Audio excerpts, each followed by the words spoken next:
Hello and welcome to the November 2021 Global Sources Virtual Summit for Online Sellers, presented to you by Amazon Social and Gemba. I'm your host, Meghla Bhardwaj, and over the next 3 days, get ready to consume some amazing content and to hear some incredible speakers. So what I want to do now is I just want to give you an overview of the summit and what to expect over the next 3 days. So let's get started. I've got some slides here. So I'm just going to get started here. Okay, so first of all, before we start talking about the summit, I just want to give a quick introduction about Global Sources, who are the organizers of this summit. So Global Sources is one of the oldest B2B sourcing platforms out there. In fact, they started way back in 1971. And Global Sources is really focused on a lot of quality verified suppliers. So you'll find a lot of manufacturers on the Global Sources website. You can get more information at globalsources.com. You can find suppliers, and you can also contact suppliers directly on globalsources.com. Also, Global Sources hosts various exhibitions in Hong Kong. So in case you are in Hong Kong in Asia or you want to travel to Hong Kong, you can do that as well. And Global Sources also publishes sourcing e-magazines. So in case you want to find interesting product ideas, it's always a good idea to just flip through some of the magazines and get some inspiration.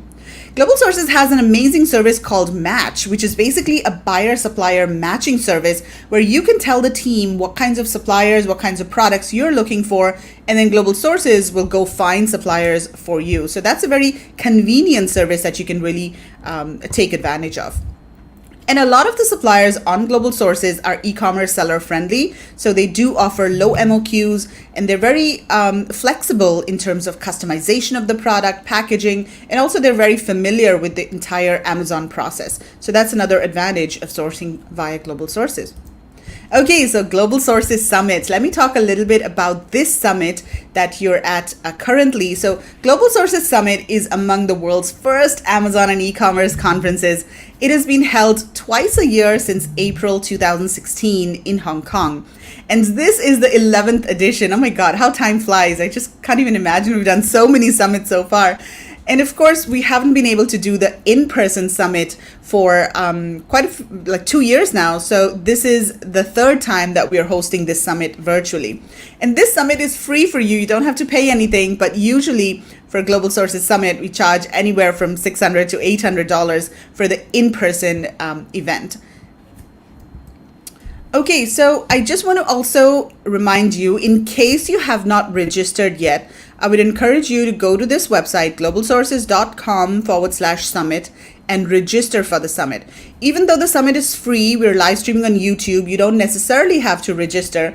But if you do register, then you get a few advantages. First of all, you'll receive notifications whenever we're going live. Then you'll also receive all of the replays. You can also access all of the replays on YouTube, on Facebook, on LinkedIn. However, we'll be sending out an email after the summit with all of the replays neatly organized. So if you want to quickly jump into one specific topic, you can easily do that.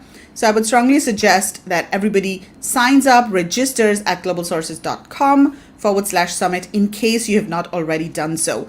And you can also join our exclusive Telegram group when you do register. We've got a lot of people already in the Telegram group, and we are going to be sending notifications about the summit and also sharing other information in the Telegram group. So make sure you sign up. Okay, so what to expect over the next 3 days? First of all, hundreds of actionable tips for 2022. The entire summit is focused on helping you prepare for 2022. We're going to be talking about all of the sourcing trends that you can expect to see in the next year. We're going to be talking about the e-commerce trends, what new marketplaces you should be focusing on, what kind of strategies you should employ to manage your logistics and the supply chain challenges that everyone is facing. So expect hundreds of actionable tips because we have told all of our speakers to prepare things in their presentations that you can go implement in your business. So they're going to be sharing very actionable tips. We've got 17 expert presenters, and you can find more information about each of these speakers on the website as well. But most of the speakers are from the US, from Australia, from Hong Kong, from different parts from Europe as well. So they're really a global audience, global presenters, and they really understand what's going on in the global sourcing and e-commerce space. So very experienced and leaders in the e-commerce space, I should say. So there's 15 plus hours of live sessions. Of course, if you're not able to join the sessions live, don't worry, because we are going to have replays available, and replays are going to be available at the same link where you watch the live stream. Now, this is very important. It's going to be at the same link where you watch the live stream. Whether you watch it on YouTube, on Facebook, or on LinkedIn, go back to the same link to watch the replays. And we're also going to be having some suppliers, verified suppliers, come in and do product demos. So they're going to be here for about 5 minutes each, and they're going to share about their companies, introduce their companies, and they're also going to show some of the latest products that they have. So that should be interesting as well. We've got a lot of prizes to give away. So at the end of every session, we are going to be asking you some questions. There's going to be a quiz, and the first person to answer correctly will win a prize. And we're giving away 3 or 4 prizes at the end of every session. So stick around until the end of the session if you want to win prizes. Only people who join live will be eligible to win prizes. If you watch the replay, then there's no prize for that. So just keep that in mind. And be prepared for 3 days of amazing content. This is incredible content. Top e-commerce and sourcing experts from around the world are going to be sharing insights with you. We've got 2 incredible sponsors. We're going to be hearing from them shortly, and also throughout the summit. But Amazon Global and Amazon Social and Gemba are our 2 sponsors, and we really appreciate their support to Global Sources Summit. One live conference. So this is a live conference. Take advantage of the fact that it is live and that you can interact with speakers directly. You can ask them questions, and you can engage with all of the speakers and all of the attendees as well. You can join the Telegram group and engage with all of the attendees there. But this is live, so of course not everybody will be able to join all the sessions live because of time differences, but as much as possible, try to join the sessions live. And $0 fee. So it's totally free, entirely free. You don't have to pay anything to access the content at the summit, either live or the replays. Here are 2 most anticipated discussions, at least for me. So, 2021 has been such an eventful year for sourcing and for e-commerce. There's been so many logistics challenges, supply chains have been disrupted, and at the same time, e-commerce is growing at an exponential rate. I mean, this is probably, we've hosted the summit for 11 times now, and this is the time that I have really seen so many changes happen, so many challenges in the industry, but at the same time, there are just so many opportunities for e-commerce especially. So 2022 is going to be a very interesting year, and these are 2 sessions that you should definitely attend if you are in this business of developing private label products and selling them online. Okay, so how to join the sessions. Now, there are various ways to join the session. As I mentioned, we are streaming on Facebook, LinkedIn, and YouTube. You can join in anywhere, but the easiest way is to join on YouTube. So if you go to YouTube and search for Global Sources, find the Global Sources YouTube channel, and then click on videos. Once you click on videos, click on upcoming live streams. And after you click on upcoming live streams, you'll be able to see all of the 5 live streams that are scheduled for the summit. The summit is going to be hosted over 5 sessions. So you'll be able to see all of them. Actually, you'll be able to see 4 now, not 5, because we're doing the first one. But what you need to do is click on Set Reminder. And once you click on Set Reminder, you'll receive a notification when we're going live with that session. And that will ensure that you don't miss any of the sessions. And of course, you can also join the Telegram group. We're going to be posting reminders and the links in the Telegram group as well. So I just want to give a shout out to our sponsors, Amazon Social. Now, Amazon Social is an agency that basically helps Amazon e-commerce sellers with their social media activities. So if you're looking for a no bullshit agency, that's how they describe themselves, to basically manage your social media presence and to help with your branding, with your Amazon posts, with your Instagram, Facebook, all kinds of posts, they are the people to go to. You can get more information at amazon-social.com. And they also have a free workshop that I would encourage everybody to take advantage of. And you can click on this link or type this into your browser, bit.ly/AMZ-social, and you can get more information about their upcoming free workshop.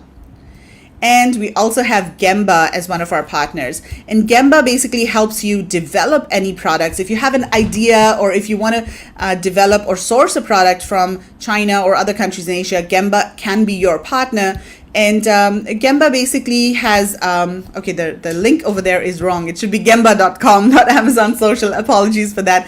So go to gemba.com to get more information about Gemba. And they're also offering us a free ebook on supply chain trends for 2022. So make sure you download this ebook. It's got a lot of information about what to expect in 2022 and also what other countries you can source from apart from China. So get the ebook at bit.ly/Gemba-2022. Really good book with a lot of good insights.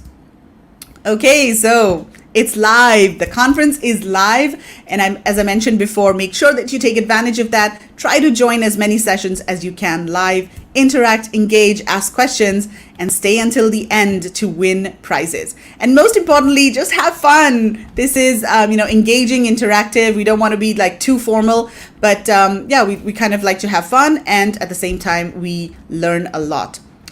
Okay, so let's get started. Who is ready? So now before we get started and I invite my guests for the first panel discussion, which is going to be the sourcing outlook, I want all of you to let me know where you are from and if you are selling on Amazon or online already. So if you are already selling online, type in yes and then type in the city where you're joining us from. If you're not selling online, type in no and then type in your city where you're joining us from.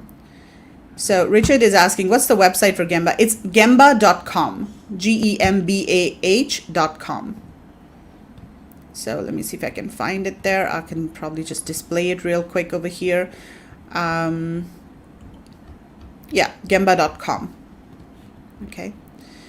Okay, so we've got Evie joining from Australia and already selling online. Adam is not selling online, joining us from Australia. Yes, okay. Tony is not selling online. So we've got a mix over here. A lot of people who are selling, some are not selling. Philippines, not selling. Long Island. Victor, good to see you here, Victor. How's it going? Some familiar faces as well. Australia. Wow, what a global audience we have. People from Australia, Singapore, US, Philippines. Amazing, absolutely fantastic. Okay, now what I want to do is real quick, I want to show you 2 videos about our sponsors. They're really short videos. And after that, we're just going to get started with our first session. So just give me a second here.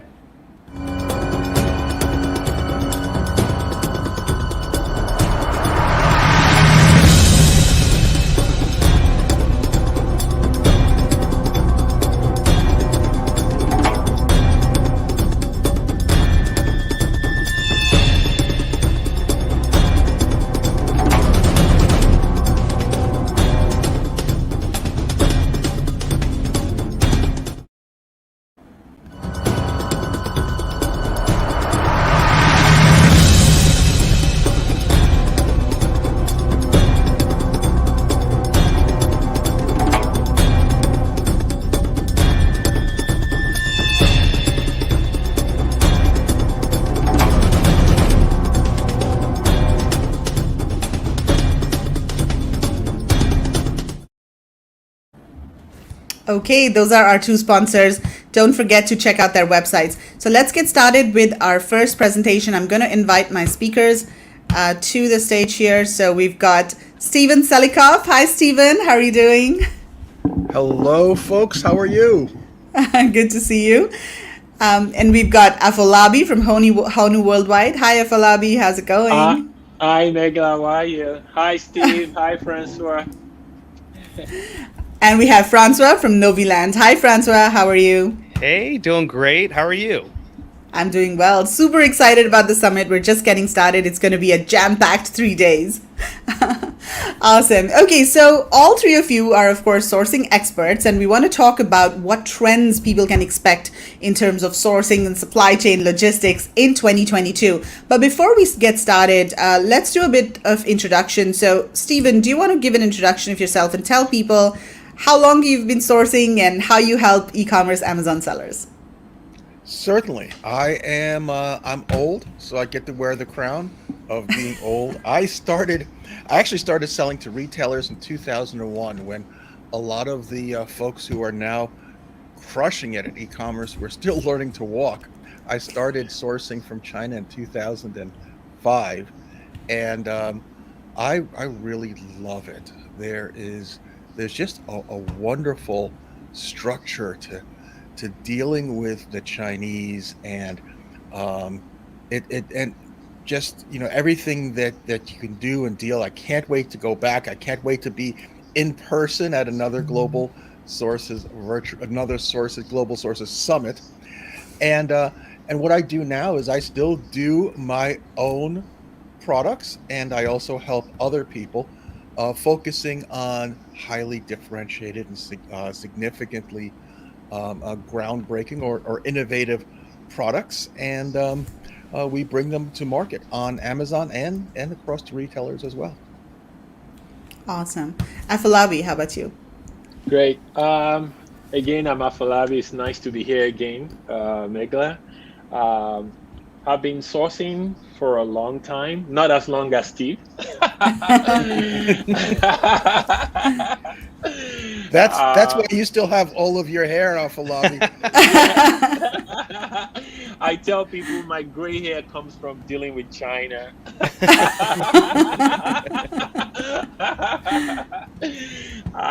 Yeah, I've been sourcing for since 2000. Those were days when Amazon was just switching over to selling other merchandise rather than just books. I started my journey by designing shoes. I actually got into e-commerce because I designed some shoes and I was looking for outlets to sell them. And Amazon just happened to take me on. And then we started selling that. Over the years, I've helped a lot of people develop their products. I just, I call myself more like an idea midwife. I just like to help people bring their ideas to life and then source it, from sourcing to shipping to the whole entire supply chain, so that they can focus on their businesses while on worldwide helps them to take care of all their supply chain. So I'm really happy to be here again, Megla. Fantastic. Francois. Yeah. Uh, Hats off to both of you guys. I'm nowhere near as experienced as you guys, but I do come in at a different perspective, I think. So I'm part of the founding team here at Noviland, and we're a full stack infrastructure for supply chain management. So for the past 6 years, going on 7 years, I've been working with, and my team has been working with hundreds of different businesses to help them source their products from China, and looking at different aspects like packaging, like product design. Although we don't handle the product design itself, it's always knowing about what you have to know about, right? Knowing what can be done, what can't be done, what's easy, what's not easy. And a lot of times that gets misconstrued with a lot of YouTube videos, for example, out there that says how easy it is, unfortunately. So we handle everything from sourcing, logistics, 3PL fulfillment, which has been very fun, I would say, for the past 18 months. So I would say we're more so a supply chain problem solver at the end of the day. Okay, fantastic. What a lot of experience between the three of you. And we have somebody says, what a great logistic lineup. Legends. Exactly. Okay, so the way that we're going to structure this session is that we're going to first talk about the next 3 months, the immediate next 3 months coming up to Chinese New Year. And then I'll ask each of you what your thoughts are on what the trends will be and how people can adjust their logistics and supply chain strategies to deal with what's coming up in the immediate next 3 months. And then we'll talk about what to expect in the following 3 months returning from Chinese New Year and how you can best prepare and respond to all of the challenges. And then finally, we'll talk about what to expect the rest of 2022 from spring through summer and Q4 and how people can prepare for what's coming at that time. And of course, we understand that, things change and the situation is very volatile, but based on what we've seen in 2020, in 2021, we are going to be trying to make, predictions and also sort of help people prepare better for what might be coming in 2022. Okay, so let's first talk about what to expect in the next 3 months coming up to Chinese New Year and how people can prepare and respond to these challenges. So, Stephen, do you want to go first? Thank you. Yeah, well, first of all, I hope everyone knows that when Chinese New Year comes, production halts in China. When you visit China, you'll see that you'll have a factory building, but you'll also have a dormitory, and workers live in that dormitory for most of the year, and then they have a chance to go back to different areas within China and visit with their families and everything they try to do it as a month. It's the largest human migration in the world.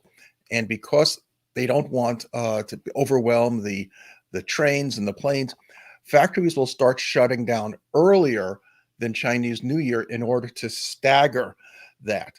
So you want to be in communication with your factory now in order to get production completed before Chinese New Year, because they could be shutting down production lines as early as 60 days from now. So number one, communicate with your factory. Number two, and I'll explain why this is a great hint when we get into the next section, but ask for a price quote now. Just update your price quote, stick that in the back of your pocket.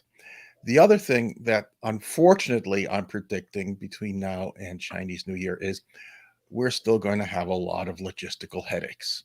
So the best advice there is either buy antacid or rum, but one or the other will make you feel better.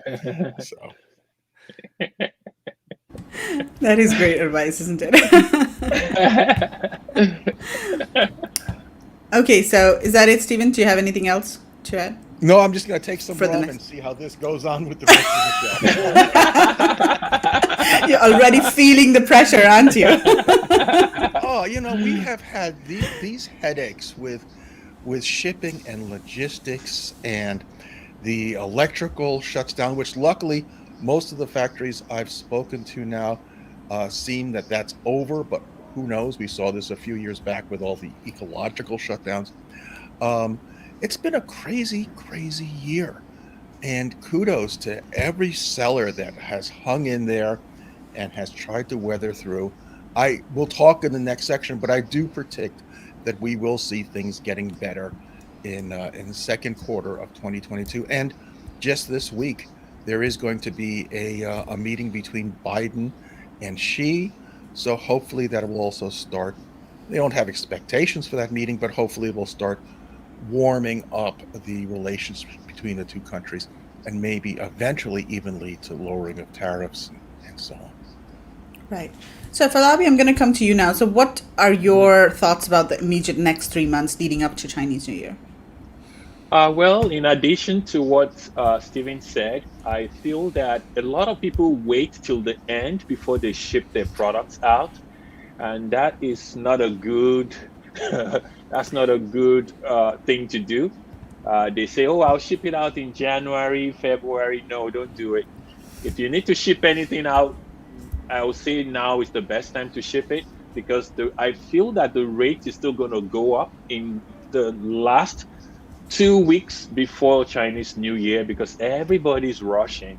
So I would say don't wait till the end before you ship out your products. Start getting your quotes now. Start informing your shipper or your forwarder that your goods are almost finished or almost done at your factory, so that they can prepare a spot for you. Because now nobody's even guaranteed that you're going to even have a spot on the containers. I heard Francois say that about a week or two ago during the clubhouse, that Many people like to go for the cheapest a forwarder or shipper, which is a no-no. And you're not even guaranteed a space in the container. So the earlier you start, the better. Just tell your forwarder that you have something that will be ready. Give them your schedule of production so that they can know that your goods are coming, and they'll prepare a spot for you to help you ship out. So don't wait till the end before you ship out your product. Okay, yeah, that's great advice. Francois? Yeah, I mean, I think just playing off Afalabi and Steven. Steven, you have a very optimistic view of this in regards to I do in life. We've been starting to get some signals from some of our factories that they may start seeing workers leave, and they may start even just asking them to leave as early as late December. In large parts because of a lot of these energy constraints, where some workers are only working 2-3 days a week, whereas they used to have 24/7 production lines. So they're rationing off some of that energy, as well as just in regards to their capacity and what their customers are ordering. A lot of them started planning 6-7 months ago, placing significantly larger orders to last them through 2022, through at least a large part of 2022. Q1 and Q2 definitely is what we've been seeing. But going into Chinese New Year, it's going to be weird, right? It's a very unprecedented time where these workers, they may not have had a chance to go home last year.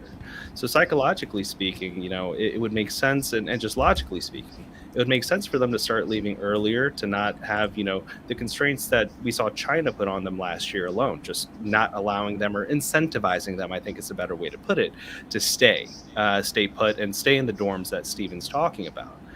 Now going into January, February, if you're placing your orders now, depending on the size of the factory, the bigger the factory, the less likely you are to even get it done. But particularly the size of the order. The smaller the order and the more of a hassle that you are to your supplier. If you have a great relationship with them, they may bump you up to the front of the line. But the harder you are on them, the tougher the negotiations have been maybe in the past 18 months with them. The less cooperative that you've been in regards to just taking as much as you're pushing, I think we'll see relationships play out here. And if you haven't placed your order now, it's probably too late. You're probably not going to see orders start being in production until late February, early March. Again, we don't know with this pandemic still in play. Yeah, exactly. It's interesting, Francois. You're talking about relationships, and so sociologists say that a society, you can tell what a society gives importance to by the words they use. Like, for example, the original inhabitants of Alaska, the Inuit, I know I'm saying it wrong, had 41 words for snow. China has a much smaller vocabulary than English. But in Mandarin in China, there is a word guanxi, which is business relationship, because it's so important for them. And in English, we don't even have that. So, yeah, you're absolutely right. Get that relationship going with your suppliers so that you can get your shipping arranged and done prior to New Year. So true. I agree. Exactly. And everybody watching, if you have any questions for the panel, please feel free to type your questions in the comments. We will be taking questions. So Andy says, same goes with production planning. Get it now as you want to get a place before end of Chinese New Year in most cases. Yes. Okay, so that's 3 months, the next 3 months. And then let's talk about what might happen once people start getting back from Chinese New Year, and what sort of issues can we expect? So, Stephen. Well, hopefully that we will start seeing a decline in shipping prices. Yeah, Francois says I'm optimistic. I am, but I think we should start seeing a decline in shipping prices in Q2. There's a number of reasons for that. First of all, these prices are not sustainable. Second is we've got assets all over the world, shipping containers, ships that are not back on their regular routes, and so on. And Chinese New Year gives them a good time to kind of put the pieces back in the right places on the board. Number three, the steamship lines have a large piece in keeping these prices high. And we saw back in the 70s with the OPEC nations trying to increase the price of oil and so on, that there will be smaller ones that are out there looking for a larger market share. And we can certainly have that expectation among the steamship lines, where the small steamship lines are going to say, hey, I want to get a larger market share. And I'm pretty convinced that Q2 is where they're going to start their move, because 2023, now we're really looking forward.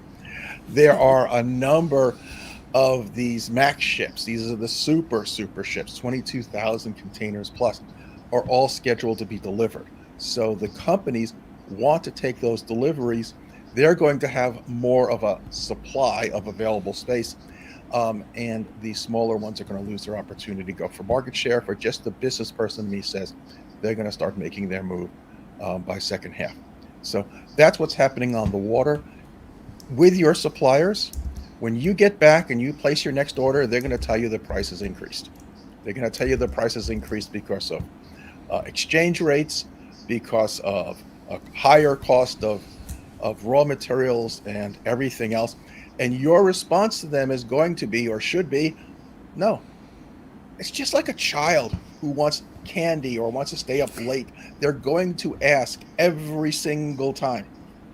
And last year, when I talked to some of my students about this and I had them get invoices in January and December, they're saying, oh, well, the exchange rate went up. I said, well, wait, here's your quote from January and December. Here's the difference in the exchange rate. Oops, it's still the same. January 30th, March 1st.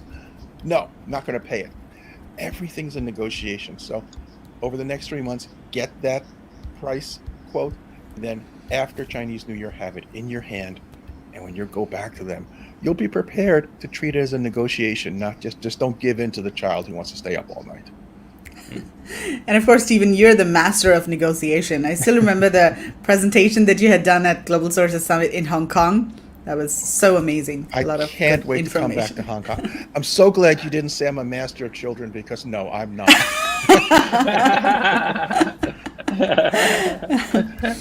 Okay, Afolabi, what are your thoughts on, what to expect after Chinese New Year? Well, I think adding to Steve's angle, I believe that many workers may not return to their factories, especially if they weren't able to go home this year. So if some factories may suffer from labor cost.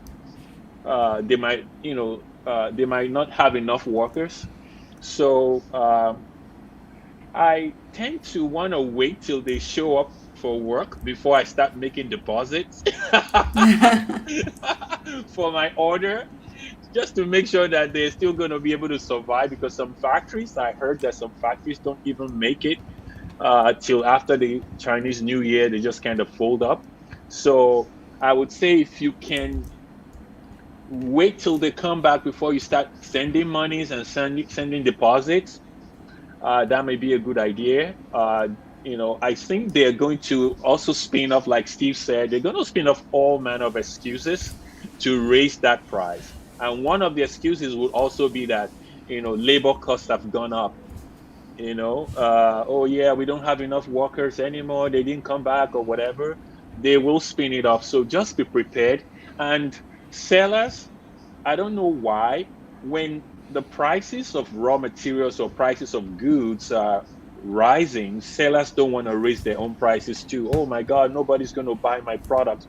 Look, are you going to afford to lose money for a problem that wasn't caused by you? So I would say, don't be afraid of raising your price to be able to be profitable. Because if you're not profitable, you're not profitable. You're not everybody's prices are going up. So just know that you're not alone, and you should always take care of yourself to make sure that you are also profitable. But that's what I will add on to that. Right. Francois? Yeah, it's hard to follow up to both of those because they hit most of the points.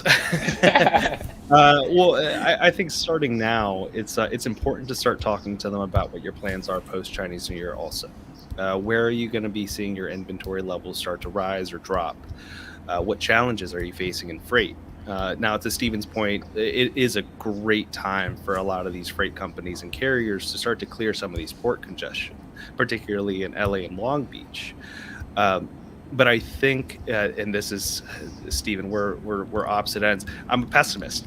I think it's going to get worse downstream. I think right now we have this tremendous bottleneck at the ports and trucks and, for example, chassis that can't be returned to trucks to even pick up new containers from the port. So we're seeing these port yards completely packed to the brim, particularly in California. But I think we're going to see that start to happen in Houston, in Savannah, which we already started to see in Savannah.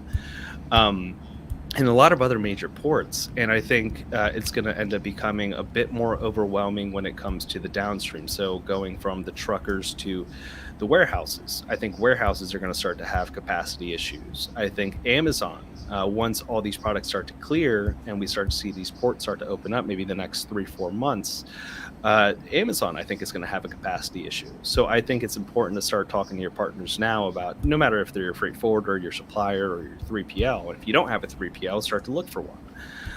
But talk to them about your plans, about your marketing plans, about your sales plans, about what's hurting you, about what's really innovative ways or solutions that you found. I think they would appreciate that because they can share that likely with other customers as well, and that'll benefit their business. That'll benefit your business because you could both stay in business at the end of the day. Now, to Afolabi's point, I think we are going to start to see more factory drop off. Also, it's going to take longer for workers to come back. They may reprioritize some of their work initiatives. They might try to start to find work closer to home. So there's going to be more retraining. We're going to see QC drop off. A big time to do not skip QC no matter what you do, no matter how small or large your order is. And don't let factories self-inspect. Stephen, I think I saw you make a post in one of the Facebook groups one day. It was a long post, like you're known for, but it's about letting suppliers self-inspect. Never let that happen, particularly post-Chinese New Year. Oh, yeah. Yeah, who does that? Interesting, going along with your points there and warehouses and so on. Folks, if you... And I'm going to combine my optimism with your realism. But if you have the opportunity where you can ship only partially what you have now, and your supplier can store some of your goods until after Chinese New Year, if things are still bad, they're still bad. And if I'm right and the prices start coming down, then you're going to have lower logistical costs bringing the rest of your goods into the U.S. And either way, you won't have to be as worried about warehouse shortage space here, chassis, and so on, as things start to settle out. So if you can keep some things on the back burner or in the warehouse in China, you may want to consider that. Right. So let's talk about the rest of 2022, and we'll start with Francois. So what do you think, Francois? The rest of 2022, do you think China will open up again and we'll be able to go back to Hong Kong for the trade shows, etc.? I think we'll have to see how this pandemic plays out. A big part of this is going to be resting on Chinese New Year. If there are outbreaks or if they start to see an uptick in any sort of outbreak, I think we've seen over the past 18 months how they react to it. And it typically is immediate shutdowns. That's where I think we'll start to see air freight, for example, start to rise in regards to cost, which right now it's a lot more attractive to companies being able to pay 10 times what ocean freight is compared to 20 times what it used to be. So it's a good time to consider air freight. In regards to opening up in general, I mean, I think by nature, with it being such a strong manufacturing country, it's going to have to open back up. I do, and I don't know, it's all speculative, no matter who you ask, even if you ask economists. I do think that they're going to provide incentives for factory workers to stay put. I do think that. But again, based off of last year and them not being able to go back home, I think we're going to start to see everyone leave early. And then, just tying back into logistics, what I was saying earlier, I don't see that dying down, Stephen, in Q2 for some reason. I think that rates are going to stay relatively steady even through President Xi and Biden's conversations, because they have no reason necessarily for them to go down right now. I think in those conversations, they're going to find innovative ways to maybe keep the rates steady or drop them down a little bit, maybe through subsidies. But I don't see the relations getting worse. I know that we're not getting rid of tariffs. So I know I've spoken to a few businesses that thought that on January 1st, they were going away. They're not. President Biden's administration are keeping them for negotiations purely. So keep an ear to the ground when it comes to politics and see what we're doing with our allies and how China responds to that. That's all you could really do at the end of the day. Right. Afolabi, anything to add to that? One of the things that Francois said earlier about sellers talking to the 3PL, it's very, very important. As a 3PL operator, I've learned in a hard way that when a customer wants to come to you, the first thing you should ask them is, let's help you plan. When do you order products? What is your peak period? It's good for sellers and the 3PL to actually talk about this, because in Q3 next year and beyond, there is going to be a serious issue when the port congestion and everything goes away.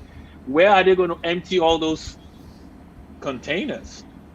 Amazon is going to have issues, like he said, and it's going to affect all the 3PLs. They're probably going to be getting influx of so many products that they wouldn't even know how to handle. So it's better that you as a seller talk to your 3PL, understand, let them plan together with you so that they can prepare space for you. If not, you're going to have so much products and there's nowhere to put those products. So I think that's a very important part.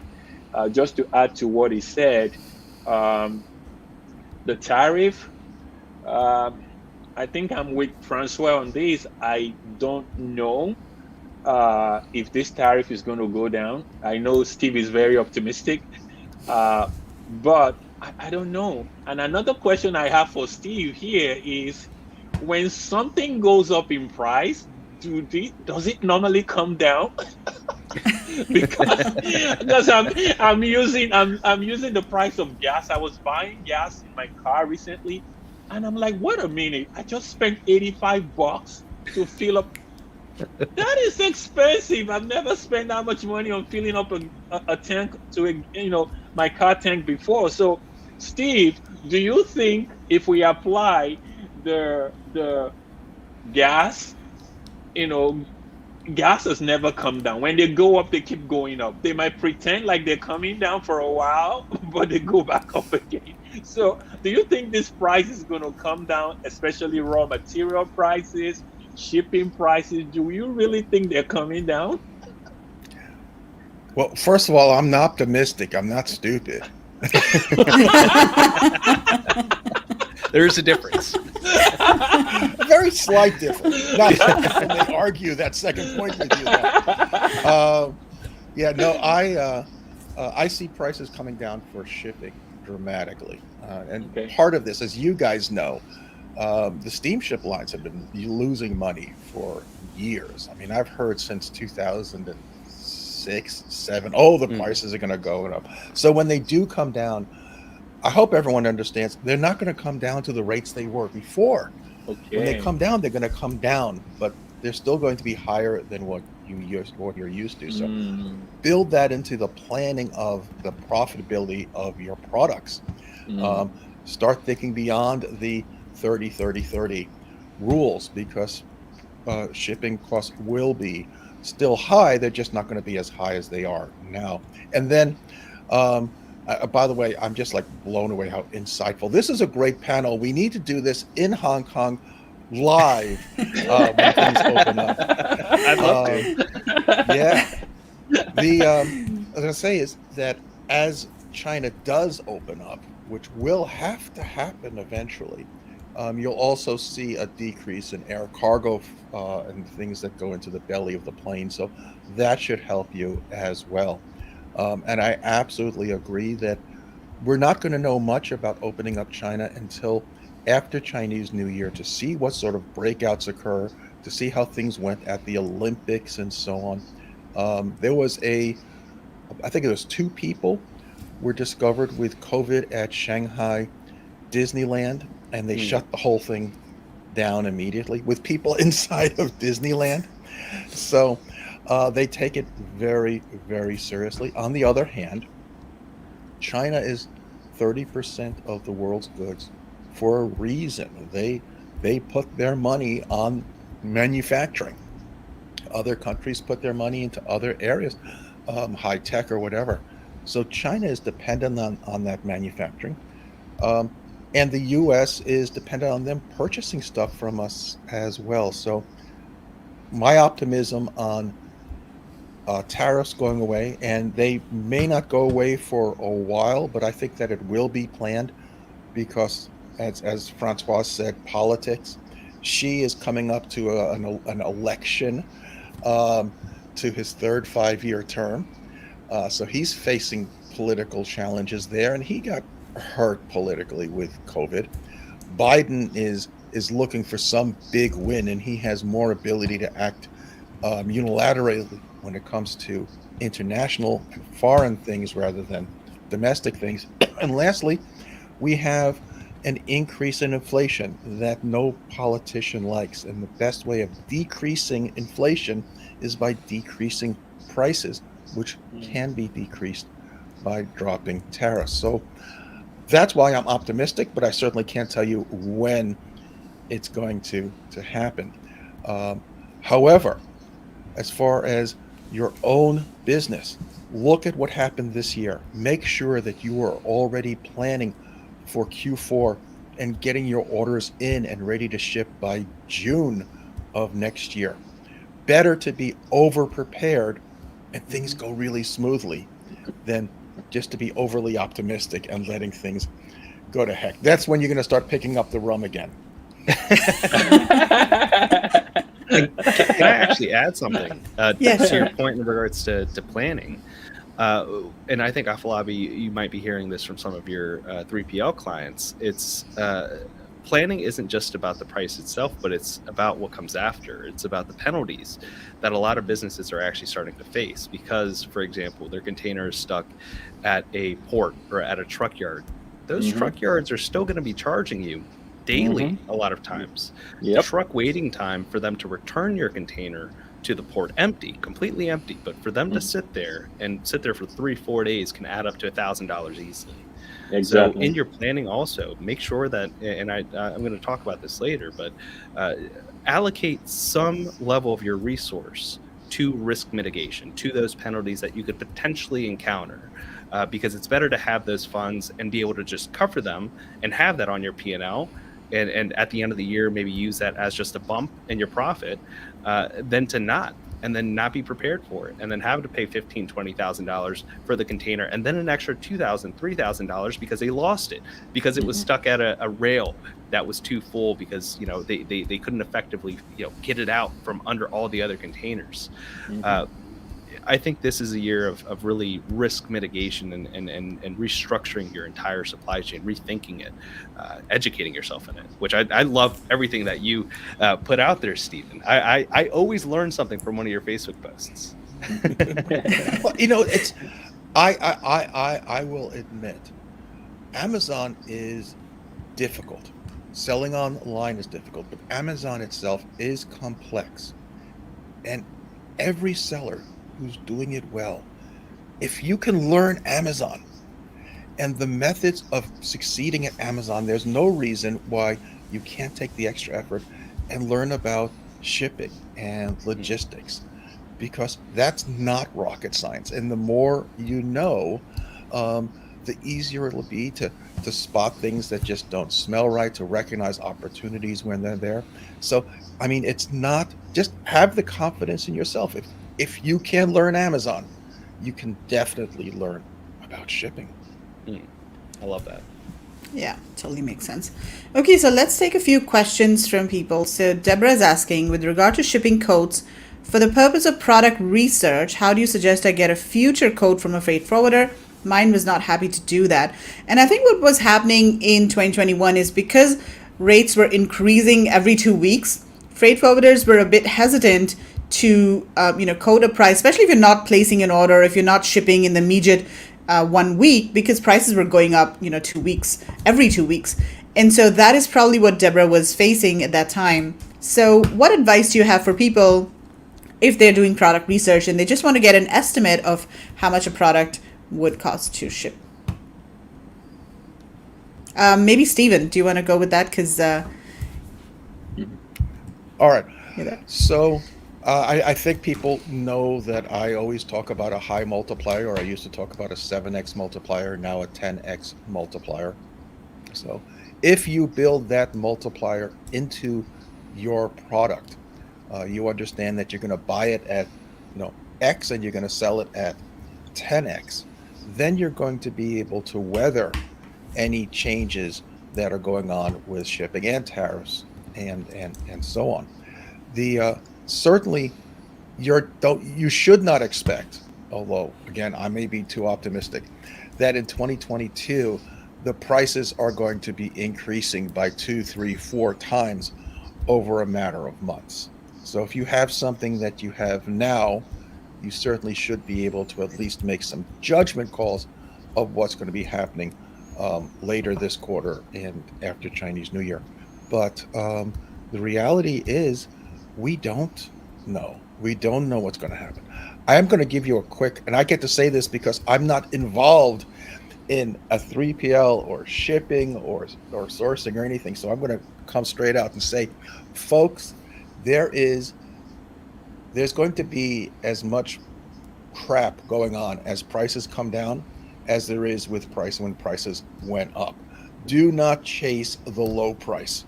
Oftentimes, when the prices are on a slope down and somebody's offering you a low price, their intent is to sell you a story, but keep your goods in China, waiting another day, another week, and so on until the prices come down, the spot prices come down, the wholesalers drop their prices to make a little bit of extra money off of you, and your stuff is still sitting there when they're selling you a bill of goods. That's not true. Don't chase the cheap price. Find a freight forwarder, find a logistics provider that you can work with, that you can build a relationship with, that you can trust, that'll help you, that'll teach you. Stay with them, and you're going to be happy in the long run. Right, totally makes sense. Okay, so guys, if you have any more questions, type them in the comments. I see questions asking for specific, freight forwarders, 3PL. So we're not going to be able to recommend any service providers to you during the live, but there's definitely, a lot of companies out there, and you can probably reach out to Afalabi or Francois or Steven offline if you want specific recommendations. So let me see if I can see any more questions. Okay, so do you think Amazon will continue to have inventory level limitations first quarter in 2022? So should we order now and send inventory to a 3PL? Does anybody have any insight in? I mean, it's of course, again, difficult to, predict, but I think it's really hard to predict. I mean, we saw Yeah. them play around with people's with IPI levels as if it was a game, right? And people suffered for that. I think it's important. They mentioned just working with a 3PL and planning that out for 2022, and I think we're all throwing that out there that it's important to do that. But it's also important to recognize what type of 3PL you're working with. Are you working with a warehouse primarily? Can they store your goods for longer? Do they have the racks to do that, or is it a fulfillment center? Maybe they have less racks. They offer better prices because they have better churn rates on the inventory in their warehouses.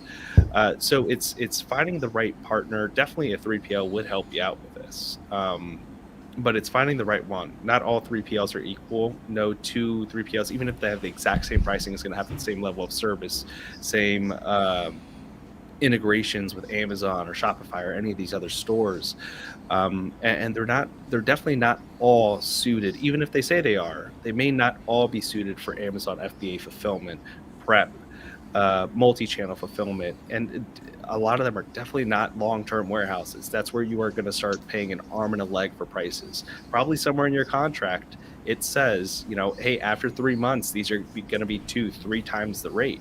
That's because they don't want to store products for you. If you want to just warehouse products, maybe look into your own warehousing. That's something that is going to be far more cost effective if it's not something that requires a lot of operations.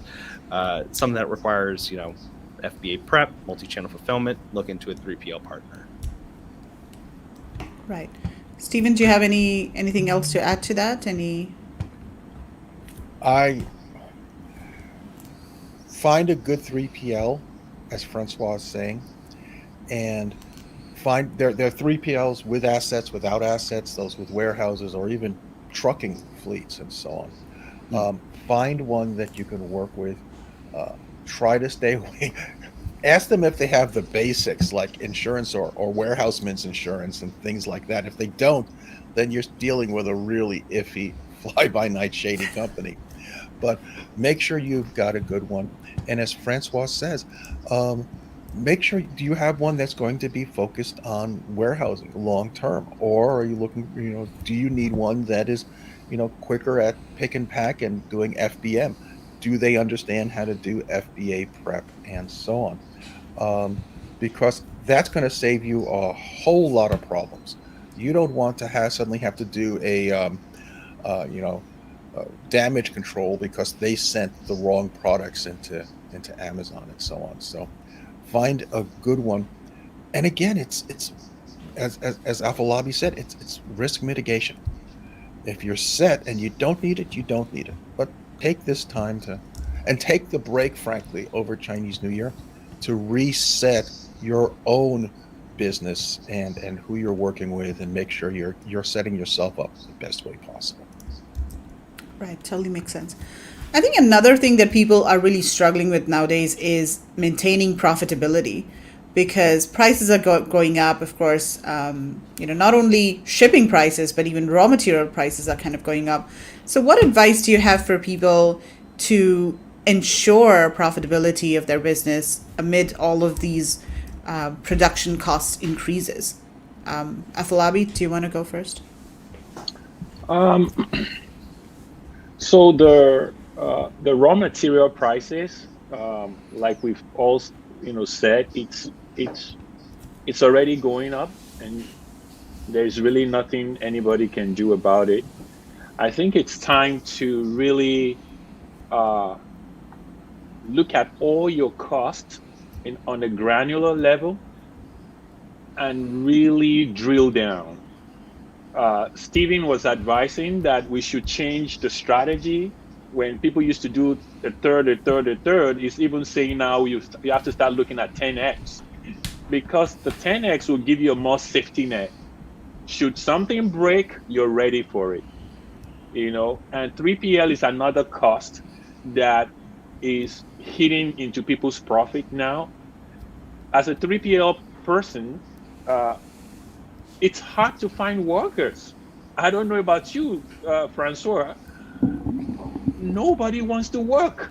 And when you have a 3PL, you need big and strong people, lift boxes, move, use pallet jacks and stuff like that. But nobody wants to work. Now, in my area, it used to be $15 an hour or $13 an hour. Now you'll be lucky if you get somebody at $30 an hour. Now, people that you will get that they want $30 an hour, those are the people that used to cost $11 an hour before. Now, warehouses and all these logistics companies, they don't even do drug tests anymore. No more drug tests, no more red tape. Just come. If you're willing to work, just show up and we'll be ready to pay you. I have some XPO or whatever the names of these logistics companies are around here. They're paying $5,000, $10,000 signing bonus just for people to show up Where do you think they're going to make the money back? They're coming back to the sellers. It's coming back because if our rates go up as 3PL operators, we have to transfer it to all our customers one way or the other. Even the pallet rate has gone up from $7.50 to like almost $20 in many places. Just wooden pallets alone. So if you go the 10x formula like Steve is advising, at least you have a safety net. You have something, if everything, if hell breaks loose, you will still make profit out of it. So I think it's better to start going very granular on your product cost of goods so that you can calculate your profitability better instead of just winging it like before. Oh, Amazon says if it's like if it costs me $2, I'm going to sell it for $5 or whatever. No, it doesn't work anymore. It doesn't work anymore. Yeah, that totally makes sense. And Francois, you work with a lot of importers who are sourcing products from China, etc. What sort of advice do you have for people? I mean, of course, 10x and 7x, that is definitely something that they should look out for, especially when they're selecting a product. But once they are already sourcing, once they're already importing products, where are the areas that they should look at in order to save costs or increase their profitability? Yeah. Well, I just wanted to address the question a little bit because I think that's a conversation that we've been having a lot of also in regards to profitability. And I think profitability should be top of mind, obviously, to stay in business. But right now, the conversations that a lot of sourcing is centered around has been more market share. Now, if you aren't the most profitable right now, but you have tons of inventory and you're building a brand, how much more is that worth to your company in a year, in 2 years, in 5 years, as opposed to someone that was chasing the bottom dollar, right? Someone that was just looking to sell a private label product. They may have more reviews than you at that time. But if you're able to sell more product now and you can gain some of that market share, you boost your BSR, for example, then you have the opportunity to continue being profitable and you won't go out of business. So I think it's a mindset shift that you do have to have right now more than ever. In regards to saving costs, Stephen said it great, don't go with the cheapest anything, supplier, freight forwarder, 3PL. It's going to always come back to bite you in the butt. 9 times out of 10, 9.5 times out of 10. Definitely don't go with someone that you post on a Facebook group and you say it's a reliable freight forwarder and they reach out to you. That's probably the wrong move. Okay. What is it? That's how Stephen finds all of his freight forwarders. It is. Well, I find the ones that don't like me. That's how I find them. I'm going to say real quick. Amazon sellers know and hate when someone goes out there and puts fake reviews. And we see it all the time. And we love it when Amazon cracks down on it. So we know that the reality is there are people and companies that are putting in fake reviews and encouraging fake reviews and so on. And yet so many Amazon sellers I know, probably because they're very, very good, kind-hearted people, kind of close their eyes to the fact that when they're in Facebook groups, all of these comments they're getting, oh, go with this one, go with this one, go with this one, that almost look like they're cut and pasted. Folks, that's the equivalent of a fake review.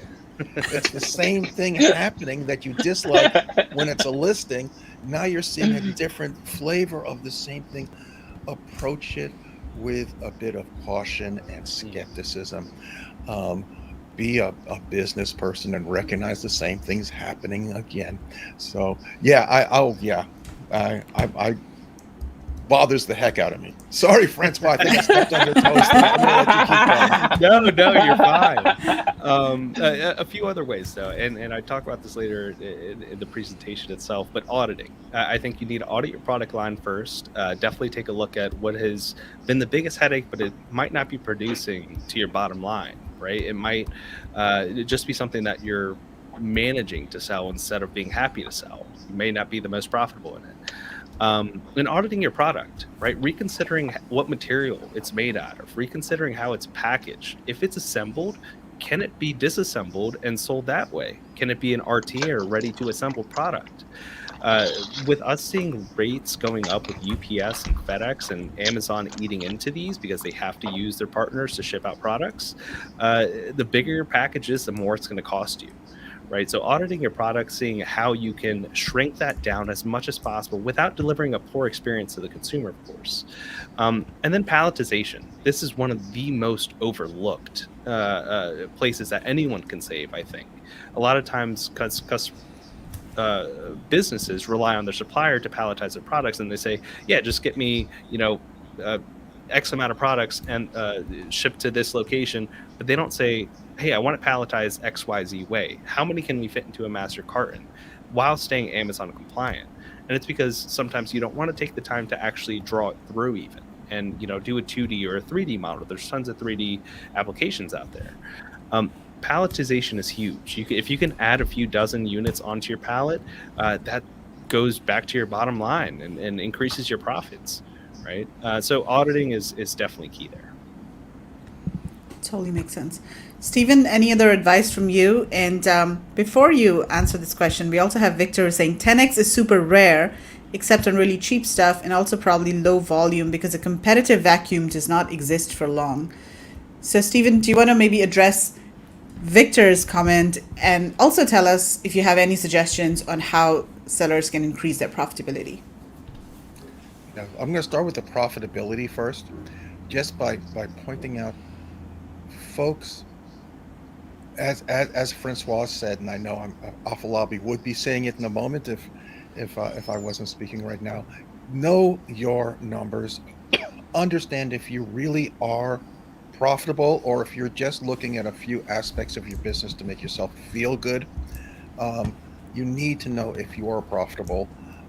There is Stephen King wrote a horrible statement, and it's been repeated so many times because it's so true, about writing a book. Go in there, edit it, and be prepared to kill your children. Edit them out. If you have products that you really love, but they're not being profitable, edit them out. Or if they're building up market share, build them into your strategy like Francois is talking about. So number one, profitability, know your numbers. And that was really good because it allowed me, I was about to say, I forgot the question, but the question was about 10x. And there we go. 10x is super rare, except on really cheap stuff and also probably low volume because a competitive vacuum does not exist for long. Oh my goodness. I have people who are doing a 22x and a 30x. It's not that rare. You have to change your mindset and also recognize how you are increasing the perceived value of your product. Everyone says differentiate. You should, but just don't differentiate to be different.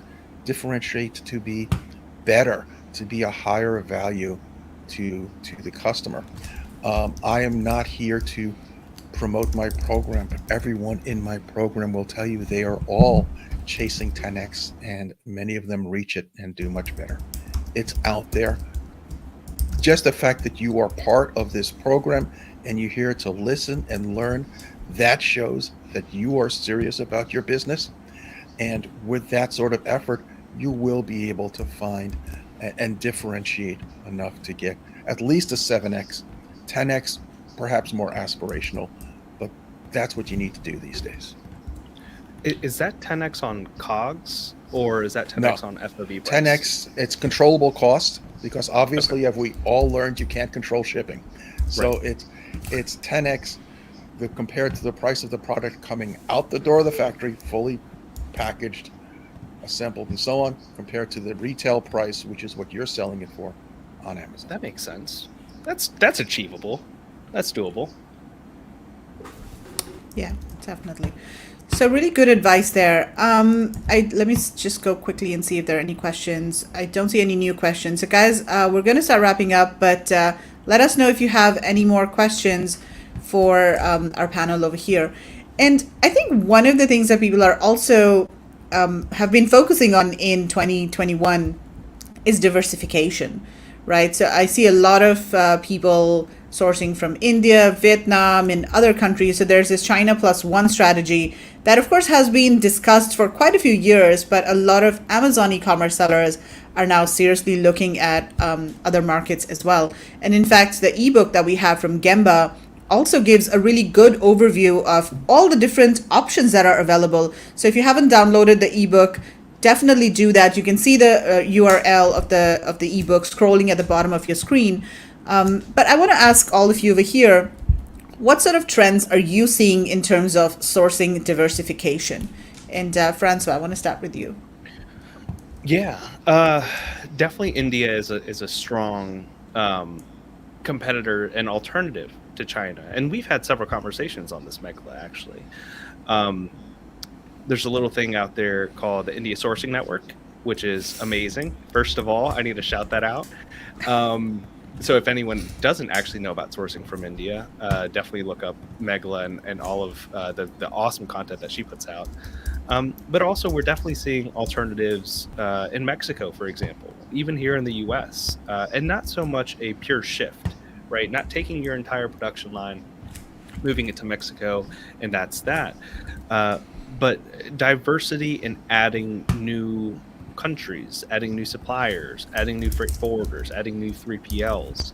I think having a multitude of partners across the globe is important. And whether that means having 20%, 30% of your production done in India, another 10% in Mexico, and 60% in China, it could be a good strategy. It requires a lot of operations. Now, that's one thing you do have to keep in mind, your operational costs, the headaches that come along with it also. So it's important to start to hire also people in supply chain, right? I think I see so much out there for marketing, for PPC advertising, for product development, but not so much just in general supply chain management. Get educated in it. Google what's going on in India with XYZ material, whatever your material is. Maybe you'll see a headline, maybe you won't. Look up, the price index for all those different materials in different countries. Look up the labor costs in those different countries. It's important to just be educated, and so much research goes into the product itself and not enough into manufacturing. I think that you could be missing out on hundreds of thousands of dollars in profit just by doing that. Right. Afolabi, what are you seeing? I see a lot of shift into the US. I've been actually working with a lot of US suppliers. It's not a piece of cake, I must admit. It's been really, really tough because they don't respond on time. They're very slow to doing anything. They're not hungry. They're not a go-getter. They're like just sitting, just like, I don't know, the kind of attitude I'm getting, from many US factories, and they just, I don't know, it's not so encouraging, and the capacity is not there.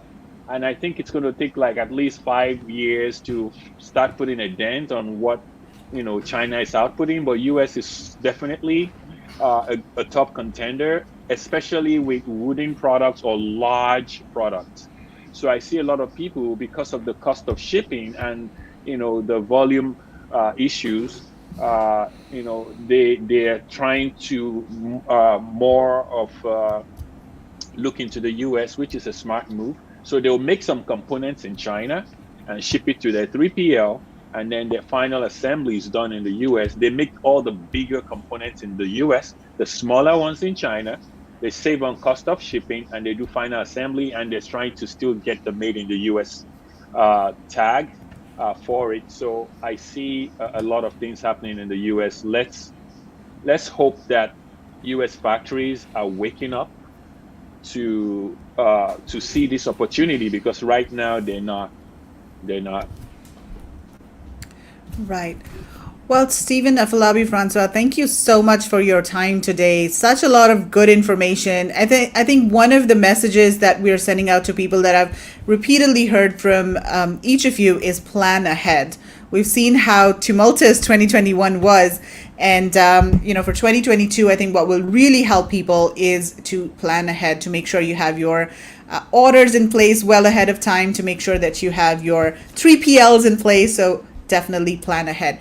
And I just want to give a shout out to your services and give people the opportunity to learn more about your company. So productdevelopmentacademy.com. That's Stephen's company. And Stephen, do you want to quickly, in 30 seconds, tell us about Product Development Academy, your elevator pitch? I'm going to let people go out to the site itself to learn about me. I'm going to take a moment, these 30 seconds, just to point out that 2020 and 2021 have been difficult. And there's a saying, you don't know how strong you are until you have to be strong.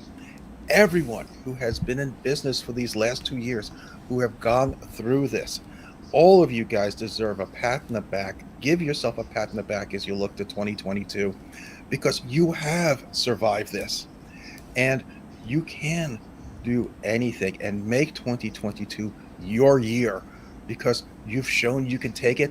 Now it's time to stand up and start showing that strength will bring you rewards as well. So I'm going to take my 30 seconds for that. Awesome. That is great advice.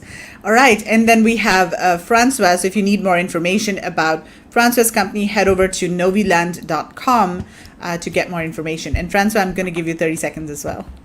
Yeah. Well, before noviland.com, just wanted to shout out our podcast, the Link Up Leaders podcast. We have amazing guests like Megala herself, actually, on the podcast. We talk about all sorts of topics when it comes to e-commerce and supply chain.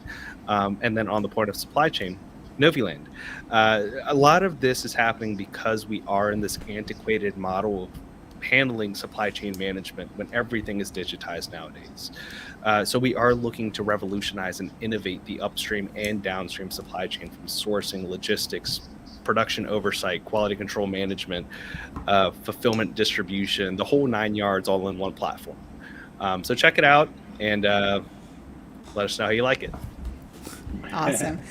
And then Afolabi's company is hanuworldwide.com. So Afolabi, do you want to give us your elevator pitch? Right now, going into 2022, we are positioning ourselves more into a total supply chain solutions partner. We realized that a lot of our customers, they want hands-off solution. When you're selling online, you have to deal with the shipper, you have to deal with your supplier, you have to deal with the 3PL, you have to deal with different kinds of people. So we're finding out that this is much of a distraction and very, very challenging for whether you're a startup online or you're pretty much experienced. So we want to take all these things out and just be a one-stop shop for all these different parts of supply chain. So we've tried it in the last 2 years, and we saw that a lot of people like it, that they can focus only on their business, so that we help them do the rest, from finding suppliers, doing the manufacturing, doing the inspection, making sure that ships out on time. We do the clearing. If you need to combine US and China together, we do it as well, like hybrid sourcing. So check us out on Honu Worldwide, and you can reach out to me on Facebook, message me, and anything I can do to help, let me know. Fantastic. Thank you so much. Well, Stephen, Francois, Afolabi, thank you once again for your time today, and hoping we can meet in person sometime soon, hopefully in April in Hong Kong. Who knows? Let's see. Love that. Yes. Okay. All right. Thank you so much, and have a great day ahead. You too. Take care. Bye, guys. Bye-bye. Okay, so let's move on to our next session, and we are going to be talking about one of our sponsors, Gemba, and we have Stephen from Gemba joining us. Hi, Stephen. How are you doing today? I'm good. How are you? Thanks for having me. Thank you so much for joining us. And thank you to Gemba for partnering with Global Sources Summit. We really appreciate your support. So this is a sponsor spotlight session, and we want to give Gemba the opportunity to tell people about your services and how you can help people source products and develop products basically from scratch. So I understand you have some slides. Do you want to go ahead and share your screen? And Sure. then we can get started. And guys watching, again, if you have any questions, type them in the comment section, and we'll be taking questions. We've got a lot of great content coming up. We've got some suppliers that are going to be joining us soon. We've got Francois coming back with a presentation as well, and a lot of good content. So there we go. I've got your slides here. And do you want to go into present mode? Cool. Yeah, over to you. Awesome. Well, thank you so much, Megala. We really appreciate the opportunity to present to everybody today and share with you a little bit more about Gemba and what we're doing here. So without further ado, I'm one of the co-founders here at Gemba and head of sales. I'm sorry, make sure I can hear everybody there. I lost. Yeah, we're good. Hear me? You're Okay, good. You're awesome. good. Awesome. Let me go back into present mode then. Great. So I'm one of the co-founders here at Gemba, and I'm the head of sales and customer success. And just share with you a little bit about my background and how I got here today. I'm entrepreneur, innovator extraordinaire, as they say on the sheet. I'm not sure about that, but definitely have a lot of experience and have been around the world helping those manufacture and really expand their global supply chains. My first business was a business called Pride Bites Pet Products. That business started from the ground up. We took that business to be one of the best products in the pet industry, all the way to Shark Tank, where we were a Shark Tank winner with two really great sharks there, both Laura and Robert, and it really helped promote that business through the global supply chain. And we're able to expand that global supply chain and that global footprint throughout the world, and selling through about 3,500 stores throughout North America. In that business, I was recognized as a 40 under 40. And of course, as I mentioned, awarded the best dog toy, best product in the pet space in 2012. With that, I really got to learn what it was like to battle through some of the toughest supply chain needs, launching customization before really customization had grown to be the huge potential that it is today, and really saw the global supply chain evolve. And with that at Gemba, one thing that we were seeing as well, other e-commerce players and other e-commerce companies emerging and really entering the scene. And with that, it's really evolved into an entire new platform of innovation.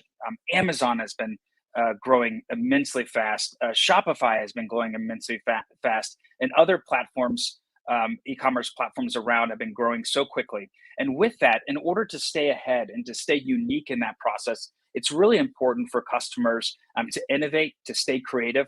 And that's exactly what I was able to do in the past, which led me to some of the challenge that I faced within the global supply chain, and our team to really acknowledge one of the growing opportunities within product, which is product creation, development, and the management of that. And so that's what we have here today at Gemba. Gemba is really a full service marketplace that's for product creation, development, and management. We really tried to understand your business needs and help you through that entire journey, guiding you through some of the best experts in the world with research, design, sourcing, and producing, but also aligning the best workflows to guide you through that process, so that you don't make some of the same mistakes that I did when starting Pride Bites and developing my initial supply chains. And with that, I think one thing that we focus on is quality and consistency. Oftentimes it's what you order wasn't what you get. Really developing that international production team. So really giving you the ability to have your eyes and ears on the ground at various locations throughout the world, for you to manage your supply chains. Always better, I think, in my opinion, for locals to be working directly with locals. Also, we're really, really focused on client success. And it's not just your success over maybe a partner factory, but really y'all success together. Partnering to really develop what could be just an amazing opportunity together for both creation, development, and management over time. And finally, the last piece is really engaging our Gemba network.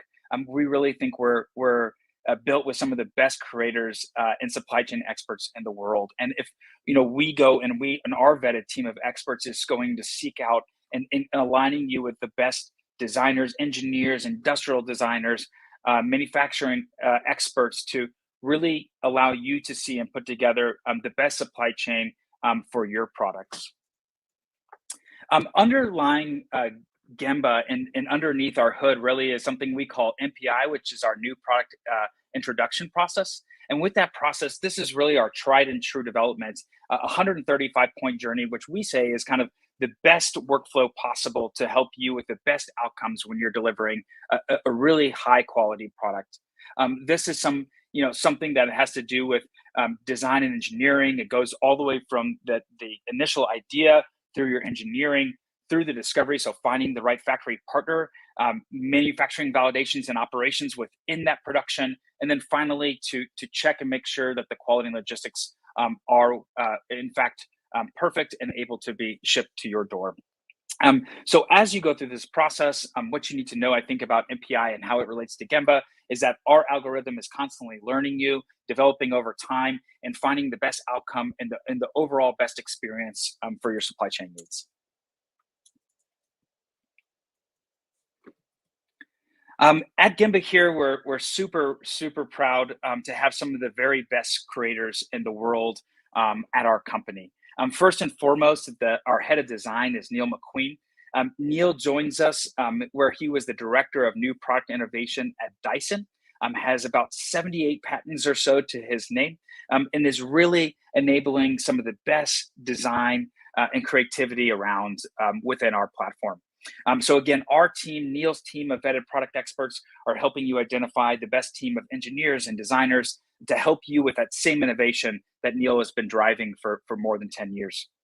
And on the other side, on our supply chain side, I'm super lucky to have Benjamin Hopwood. He rounds out kind of our rock star creation team of both design and supply chain. He has over 18 years of experience in manufacturing and some of the most amazing supply chains around the world, dealing with not only AV vehicles and unique electric vehicles, but also all the way through cut and sew injection molding all around the world, and really just a wealth of knowledge with this team.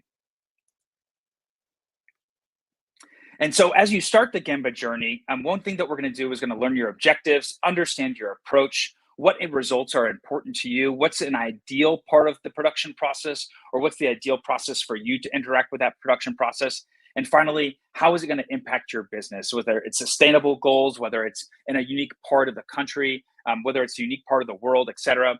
We're there to deliver the best impact for you.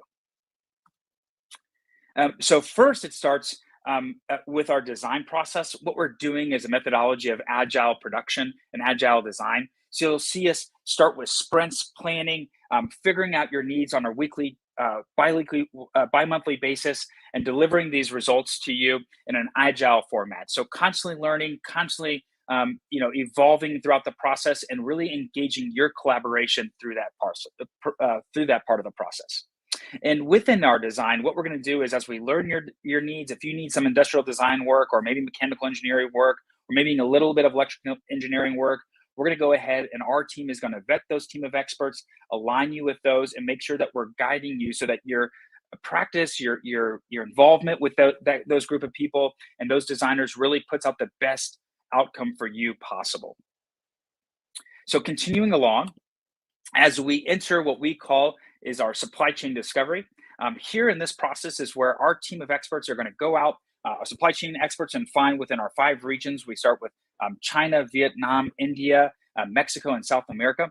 Within one of those regions, we're going to start with either 3 to 4 to 5 different factories, narrow that down to 2 amongst our this says 1,500 plus factories. I think today we're over 2,000 throughout the world. And what we're going to be doing here is really using our tried and true methods, like a part of that NPI process, and allowing you to start with 3 to 5 factories, narrow that down to 2, really get involved with those factories, learn them, Zoom with them, get to know them, and then finally select one factory that you're willing to partner with and move forward. And through this process, we're going to solidify your unit price, your MOQs, your lead times, sampling fees, tooling costs, and your payment terms. And within this process, we want you to really get to know your factory, building that that relationship, that partnership that's so important across so many cultures within manufacturing, and really solidify everything you're going to need as you get ready for your production journey and move to the next phase, which would be sampling. Again, we are being completely transparent with you in that process. So you'll get to know your factory. You'll have all of their information. You'll know who the point of contact is, and really open up that really big partnership that really started that great journey for your product creation. Next phase, as I said, we're moving into our production management. This phase, we start our sampling journey. So after you've solidified who your right factory partner is, now they can really feel like they can start working with you on start developing your first set of samples that will lead into what you're producing with. So this is what we're defining as our golden sample. So maybe this is, not the initial sample. The initial sample is always for your factory partner to really understand your sampling needs, really understand your production line, see what they need in terms of on their factory floor and who they may need to hire and what type of resources they need to provide. So that first one is really to get an understanding of the product, but then moving towards getting a final golden sample, which we would have you sign off on as the customer, the factory sign off on, our team and each location sign off on. And that's what we're going to use to move forward and being able to QC through your process and hold to the standard that we feel like is in quality excellence and timing excellence and spec excellence, et cetera, that allow you to move forward with these. So starting production management, so production and QC. At this point of the process, our Gemba specialists are going to go into your factory, make sure that everything that you negotiated through the price quote and supply chain discovery part of the process is exactly what's on hand, aligning that BOM. We're going to go then again at the middle of your journey. We're going to pull things off the line and inspect them to make sure that they pass the scratch and smell test. And then finally, at the end of your journey, we're going to go again, and we are going to QC your entire order on a functional QC testing based on AQL standards. So we're going to go ahead and then be able to assign whether it's a major, medium, or minor defect after we go through with our team, segment out those products, take tons and tons of pictures and videos so you can see exactly what's happening inside your factory, and then allow you to give us the go-ahead within saying, hey, these issues that came up in QC are able to be fixed, or maybe we need to negotiate on your behalf and talk to the factory about what we can do to correct these problems either in the current run or in future runs to make sure that both sides really reach an understanding and a mutual partnership throughout this journey. This is something I feel like is really one of the great things, one of the great developments, and the reasons why I often tell people and suggest people to use Gemba. We really have that end-to-end oversight. So from the initial part of your process where you're designing your product all the way through that end journey, we can really ensure that the product spec, cost, everything aligns throughout your supply chain, ensuring the best value upon your delivery. So finally, as you finalize your production and you're ready to ship out, Gemba can also help you with your logistics needs. If you use your own logistics partners, no problem. We can definitely coordinate with them as well and ensure that the transition from Gemba overseeing your products to your logistics company goes smoothly. And of course, if we're helping you on the move, we're going to figure out whether it should be FOB or export negotiation. We're going to talk about either insurance if you need to have them, discuss your duties and taxes and maybe what's the best way to manage those. And then finally determine the best point of entry for you and where, kind of closest entry to your warehouse location. Finally, really one of the awesome experiences here at Gemba is our Gemba Made with Gemba app. It allows you to interact not only with the Gemba team, your customer success team at Gemba, but also our design team, your design team, and also our vetted design experts, along with our supply chain experts overseas, and even your factory. It allows everything to be organized in one place with a beautiful overview where all your attachments can be kept. And really, I would like it to be really this amazing production platform that you can keep everything organized. Because everybody knows, I think that's one of the hardest things to keep up with as you're manufacturing your supply chain or organizing your supply chain over time.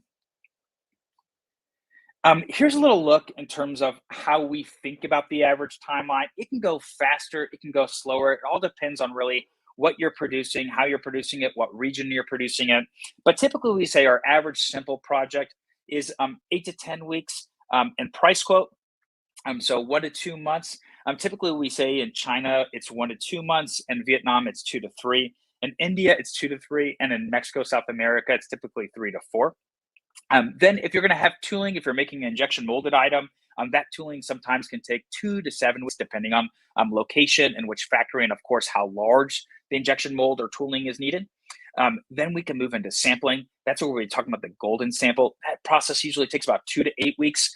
In that process, again, we're working alongside your factory partner to make sure that we can identify a golden sample, which is that sample that we're going to hold accountable as we move through the production process.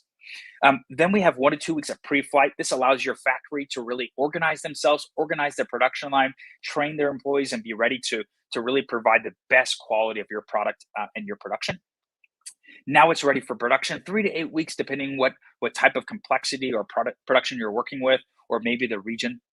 And then finally, as we wrap up, we would get into 1 to 10 weeks, depending on location. Obviously, we send some really longer than usual logistics and lead times through that process. So sometimes that can take up to 10 weeks. But in that process as well, we'll oftentimes include QC. So when it arrives at your door, you know exactly what to expect. So that's really it in terms of our process and how we work. At Gemba, again, like I said, we're here to guide you not only with the best production, design, production, product experts around, but obviously as well with the best workflows for you to not only save on time, spec, and cost throughout your journey, and really know exactly where you're headed. For all those here today, and for all those following Global Sources, we're so appreciative of you and allowing us the opportunity to share all of us what our vision is here at Gemba. And for the attendees, we have a discount.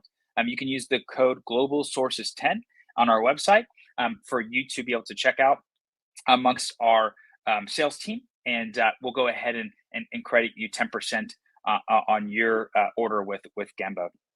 So we really appreciate it. Thank you so much for the opportunity to be here with you today.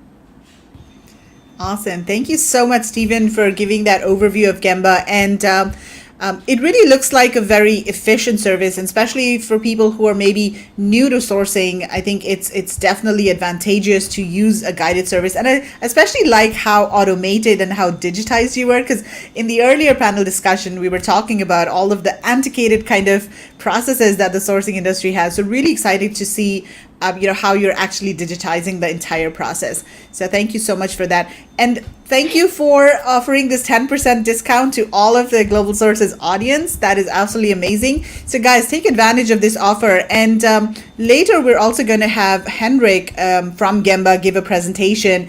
And we're also giving away a prize. Gemba is offering a 1-hour free consultation to one person. So make sure that you stay until the end of this session, join Henrik's presentation, and then right after that, we're going to be asking you a question. And if you answer correctly, you stand a chance to win a discussion with a Gemba expert. So thank you so much, Stephen, for joining us. And thank you once again, Gemba, for sponsoring Global Sources Summit. Thank you, Megala, so much. We really appreciate it. All right. Take care. Bye. Okay, so that was pretty interesting, and definitely take advantage of this offer by Gemba. So now let's move on to the next session, and we've got a couple of suppliers waiting backstage who are going to be showing some of their products. This is the exciting part. I really like this part. So first of all, Tina, do you want to introduce Yuyang XDX and tell us what sort of products do you make? And do you want to unmute first? You're muted. Tina, you're muted. We can't hear you. There we go. Can you hear me? Yes. No, okay. Yes, we can hear you now. We mostly make only one yoga mat. It's MDI yoga mat. So with very high quality and very good price. First, my name is Tina. I'm a very super honored to represent Yuyang SDS company to make this presentation to all of you customers. And Yuyang specialized to produce MDR yoga mats and more than 15 years export experience, own good reputation from USA, Germany, and Denmark mostly. And we have 100 workers and 20,000 square meters. We are located in mainland city, Yuyang City, which is very nearly the Chenling International Seaport. which it's very convenient to ship out container out.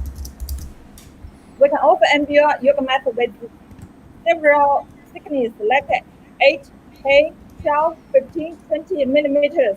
And mostly the popular color is black, blue, and purple. Also the green, pink, green, also popular, but not so much the favor like by the market. And if you want OEM your own color, we can also make it for you by the according to the pattern color. The NO2 is 2,000 pieces per color per set. If the combo color you want to order from us is 1,000 pieces per set. We use the plant oil to make the yoga mat, so it's more eco-friendly than use the petroleum oil to make the yoga mat. It's more eco-friendly. We choose truly very eco-friendly yoga mats. And if about the packing, I will show you the packing. Mostly is we wrap with OPP film. You can see this is the plastic film and the sticker with around the yoga mat, and mostly we pack with the elastic band like this. I will show you the elastic band. And here is with the white bag, and when take it out, is something like this. Here is the fix, and this place is elastic. You can fix your yoga mat with this band, and this is the blue color, and this is the purple color with 10 millimeters. Here is the black color with 15 millimeters, and you can also OEM you color paper here like this. This is the one customer from Denmark. He make the color paper. You can advertisement your company here. Your company advertisement on the color paper is very cheap, not expensive. So also we have another new item about MBR yoga mat. I can introduce you now. Is this one.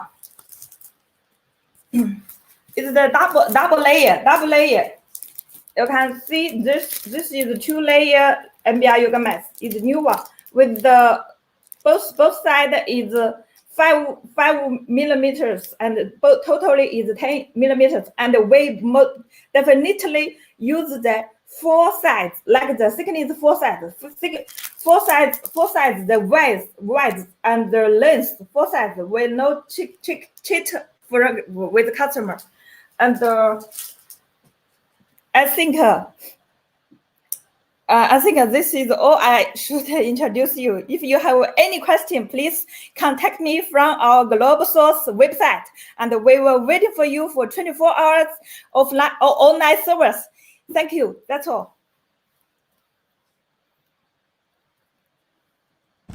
I was muted. Thank you so much, Tina, for your introduction. And everybody, you can see Yoyoung XDX's URL at the bottom of your screen. So in case you have any inquiries, in case you're interested in yoga mats, then definitely contact Yoyoung XDX. Look for more information about them on globalsources.com. So Tina, thank you so much for joining us today, and goodbye. All right, so next up we have Ferry from Xingbu Technology. Hi Ferry, how are you doing? Hi, this is Barry. Hi. Hi, so Ferry, can you introduce your company and then show your products, please? Yes. Hello, everyone. This is Barry from Jinhua Xingbu Company. We are a high-tech company on making and sales of fitness and healthcare products. Our main products include foot massager, vibration plate, shoulder massager, massager shoes, cupping device, and others. All of them have got related certificates. Through years of continual development, we have a production base of over 30,000 square meters and nearly 200 employees. With high quality products and good reputation, We extend our business scope in more than 30 countries. Here are some of our products. So the first, vibration plate. Let me introduce our first product, the vibration plate. This is our mini model. There is touch screen, which is very nice and clear. We also have Bluetooth. When you use this machine, you can listen to music on the time. We have 99 levels. This is our first level. With the level goes up, the shaking is much stronger. Can you see that? My body is shaking, especially in their part. It is very tight. The vibration plate can promote our blood circulation and can also keep our weight. That's all. The second, foot massager. Hello, I'm Michelle. I will introduce the foot massage. Please look at this machine. We have 6 buttons: pull, turn, stretch, heating, relax, and mode. First, we can turn on the pull. The time can be adjusted in 5 to 30 minutes. Stretch. We have 5 levels. Can be adjusted according to your sugar level. Heating is just heating. Relax. It can cover your feet. The last one is the mode. We have 3 modes. The product experience. It can promote blood circulation, relief food tightness, and soreness. Thank you. Third, shoulder massager.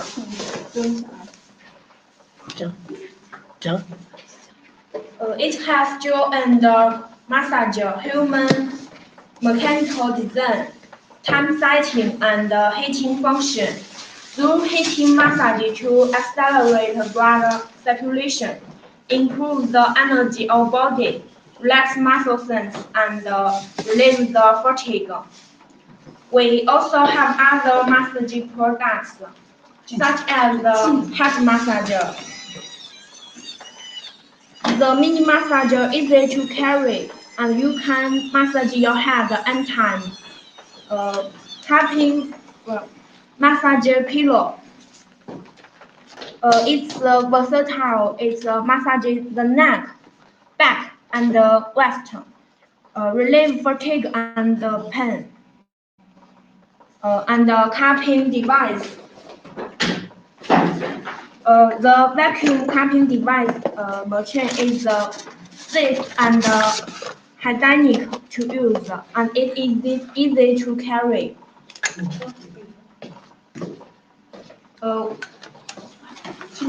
We are Xinbu to strive to provide our products and service for everyone and the household.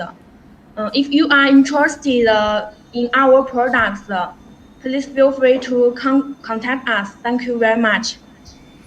Thank you so much, Ferry. That was a really good introduction and such a nice demonstration of your products. So thank you very much for that. And everybody watching, if you are interested in sourcing any of the massagers, make sure that you contact Ferry on WeChat. You can see her WeChat number right on the screen, or you can go to globalsources.com/xingbu.co and reach out to them as well. So Ferry, thank you so much for your time today. Goodbye. Thank you. Bye-bye. Bye. Okay, so let's move on now, and we have got Francois coming back with a presentation, and he's going to be talking about there he is. Hi, Francois. Welcome back. I too was muted. I'm going to have to get myself one of those back massagers that they were talking about. They look awesome. I know they do. Don't we have a lot of stress from all the sourcing challenges, right? Exactly. Awesome. Okay, so Francois, you're going to be talking about product management from China and what brands should prepare for. So do you want to go ahead and share your slides, and let's get started. And everybody watching, if you have any questions, as always, I keep reminding you, because this is live. I want you guys to take advantage of the fact that we've got all of the speakers here live. They can answer your questions. And that's the fun part of having a live conference like this.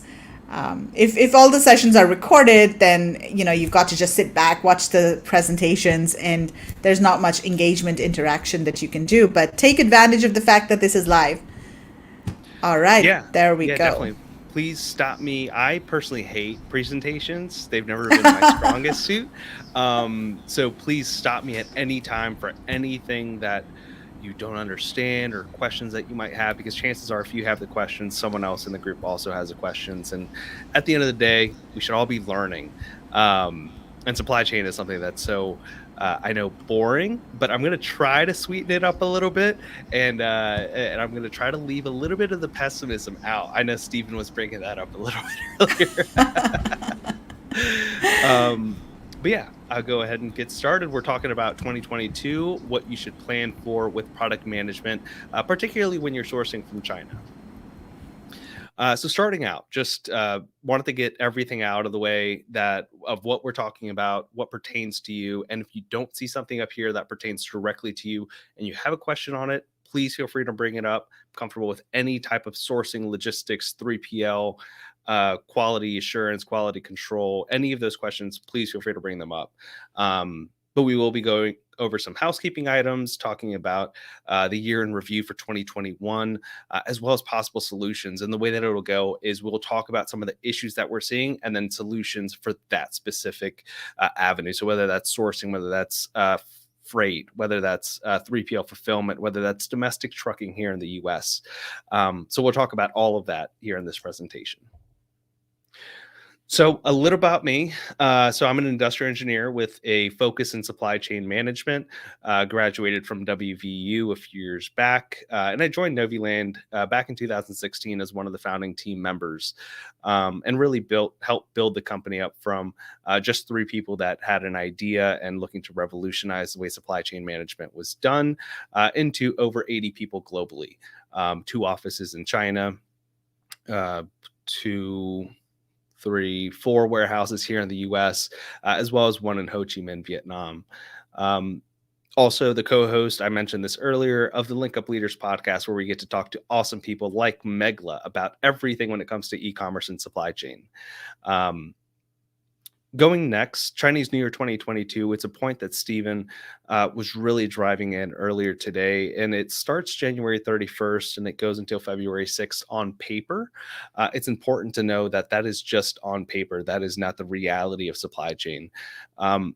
We're starting to see signals from a lot of factories that they're going to start to either lose workers or start to sort of let them start going home as early as late December. So we may start to see a lot of production slow down in those months, which may help alleviate some of the port congestion issues that we're seeing here in the US. But obviously, for someone that's placing an order now or that placed an order maybe a month or 2 ago, that's not the best case scenario. It's important to remember that it is a completely unprecedented time. No one knows for sure, not me, not anyone that you hear on YouTube, definitely. No one knows what is going to happen this Chinese New Year, if people are going to leave early, if we're going to see more COVID outbreaks in China, if we're going to see delays in freight, in production for workers to come back. So just keep that in mind, and any partners that you're working with, just keep your ear to the ground. The better relationships that you could form with them, the more information, the more real information that you'll get from them firsthand.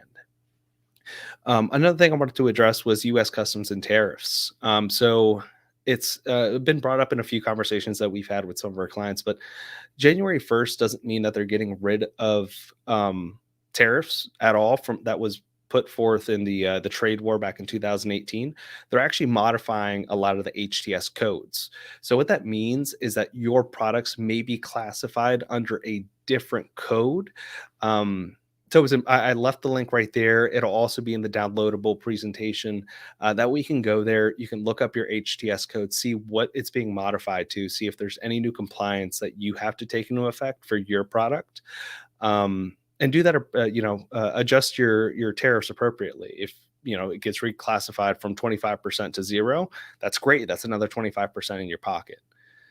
And then it's important, and I don't want to get political, but the U.S.-China trade talks, very important to keep a close eye on what's going on between the two countries. It's much calmer than we've seen in the previous administration, of course, but the tariffs are staying in place. They have decided that, and they released that a few months back. So they're going to be using that in the negotiations moving forward. And we're going to have to see how the U.S. is aligning with a lot of our allies and how China responds to that. They, at the end of the day, they don't want to feel excluded from anything. So anything that the U.S. takes a strong stand on, along with the U.S. allies, may impact global trade and may impact your supply chain. So starting just with the sourcing, then we're going to get into the logistics and domestic and 3PL fulfillment also.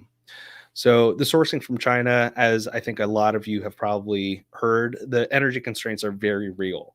There are issues going on with the miners in Australia, which is impacting how much coal they're receiving.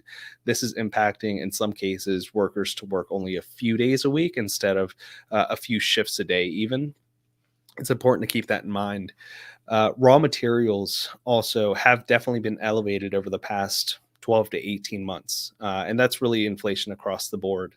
We've seen delays in shipping. We've seen it trickier to actually import and get containers to import a lot of those products into China, those materials, but even the domestic trucking. So remember that when COVID first started, China was making it very difficult between provinces and cities to transport goods. They were blocking off certain truckers from certain regions, and their inbound ports, or inland ports, I should say, were also tremendously affected. Not to mention, for example, the Ever Given that was stuck in the Suez Canal caused even more delays.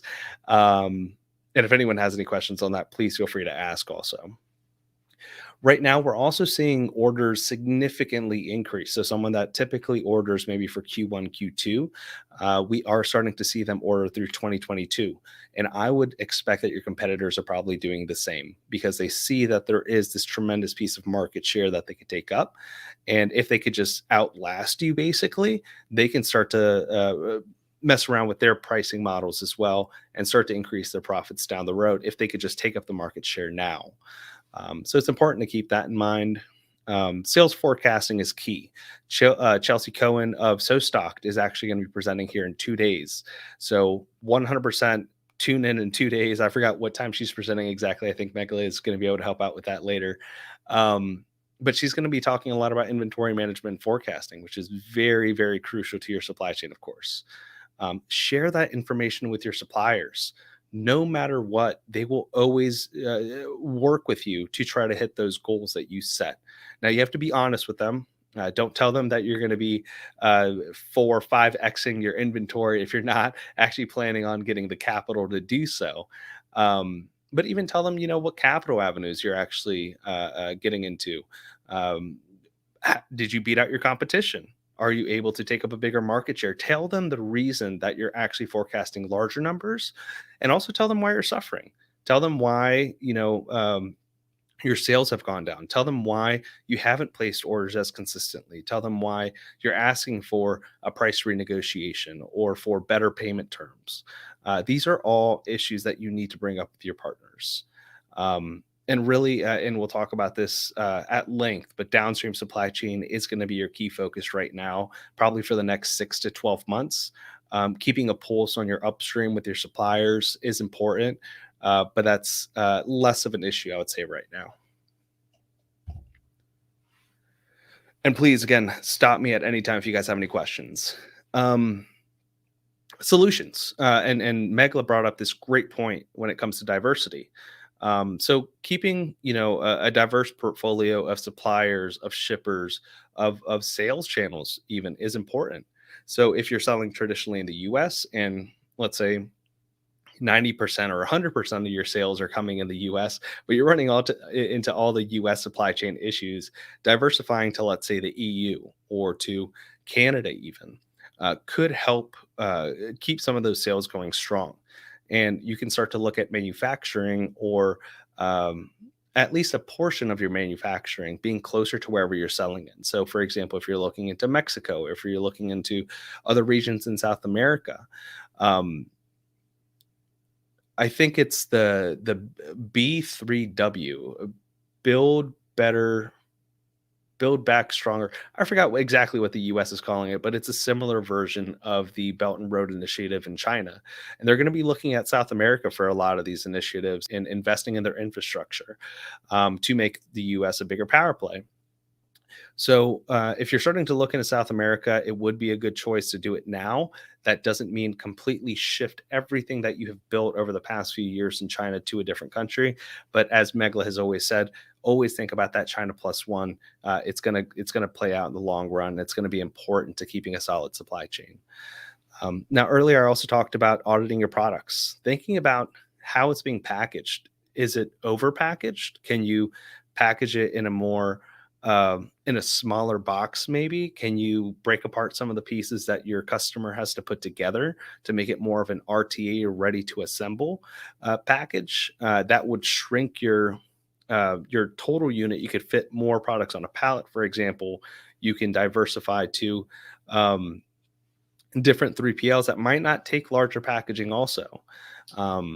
So it's important to really audit your products. Think about what's selling, what's not selling. How are they packaged? Do I need all the extra trinkets that are in the product? What are the materials made out of?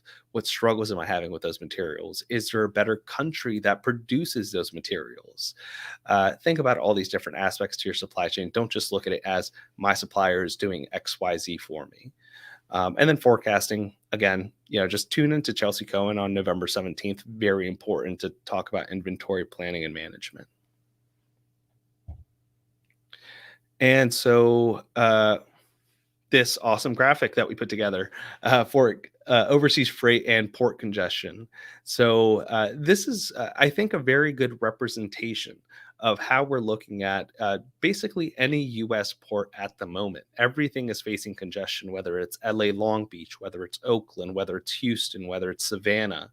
A lot of them are seeing vessels at bay just waiting, maybe not in as large of numbers as LA and Long Beach, but still, I think the port of Savannah is seeing 8 to 10 vessels that are just waiting there.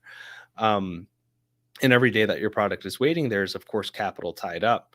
Now, the port of LA and Long Beach are seeing somewhere around 80 shipping container vessels just sitting at bay.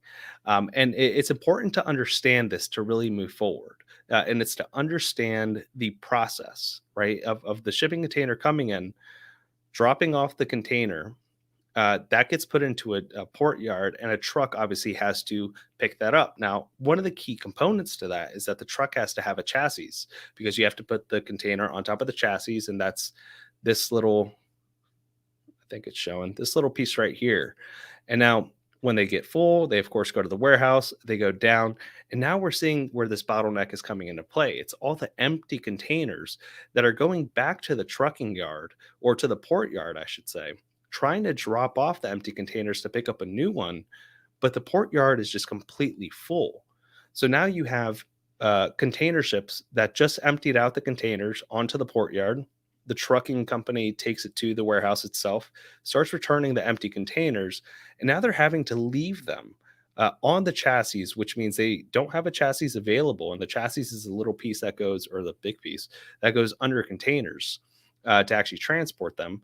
And that means that the empty container ships that just dropped off those containers don't have empty containers to actually put back. And so there's this issue of the chicken or the egg of, well, how do we clear out the empty containers to make more room for the full containers? And then how do we get the chassis back onto the trucks? That's causing a lot of penalties. And some of you might have already felt it, where you may be paying for truck waiting times, or you may be paying for additional demurrage, or additional dwell time is what some invoices may say. It's important to understand that these are costs that you rightfully do have. They are going to be put on you, because you are responsible for getting that container all the way back to the boat itself. Now, are you responsible for the delays? No, but that's just the thing. You are still responsible for paying those. And that's no matter what anyone says. And this is why Afalabi, Stephen, and I earlier we're emphasizing that it's important to not go with the cheapest quote that you get, no matter who it is, but definitely not a cheap freight forwarder. They typically won't account for these penalties until much later. They'll bill you, or they'll hold your container at their own warehouse and say, not until you pay this invoice. It just ends up trickling. And again, it's no fault of your own, but you are financially responsible for them. And so what does this mean? Of course, we have to translate this image into something, right? So we're starting to see about 75 to 100% of lead times from last year, and definitely from 2019, a little bit higher even. But from last year, 75 to 100% in extended total lead time. So if something typically took about 90 days to go from order to warehouse that's sellable, it might be taking 180 days. That's an entire half year that your capital is likely to be tied up. Now, there are solutions to this. Not really solutions, but there are workarounds. And when it comes to the upstream, this is something that everyone, I'm sure, has heard about, but the container shortage. It's booking those well in advance. And Afolabi was talking about this earlier as well. Booking times take at least 4 to 6 weeks. They're not guaranteed. And you're paying through the roof. You're paying anywhere between 400 and 600% of prices from last year. So we're talking about, if you used to pay a $4,000 container, you might be paying $20,000 now for that same container, and not to mention any penalties that you might be running into along the way. So if you break that up into smaller shipments, let's say instead of a full container, you break that up into 3 LCLs, then you could diversify where they're going to, where they're coming from, in regards to the different ports possibly. Clearing them might be quicker. So if something gets stuck at the bottom of the container pile, you might have a few that are working around that. But the expensiveness of these containers is just not something that you're going to be able to get around. Now, planning and forecasting, again, I'm going to keep driving that home. It's going to be extremely difficult at the freight level and at the production level, but particularly at the freight level. That means 3PLs are seeing a lot of truck drivers that are saying that they're going to be there. Let's say, I'm not going to name any names, but any company that you typically book on, and their portal might say 2 to 3 day delivery time. What they're not accounting for is that they may be taking your pallets to a redistribution center where they have to cross dock, and then they have to put those on a smaller truck and then ship them locally.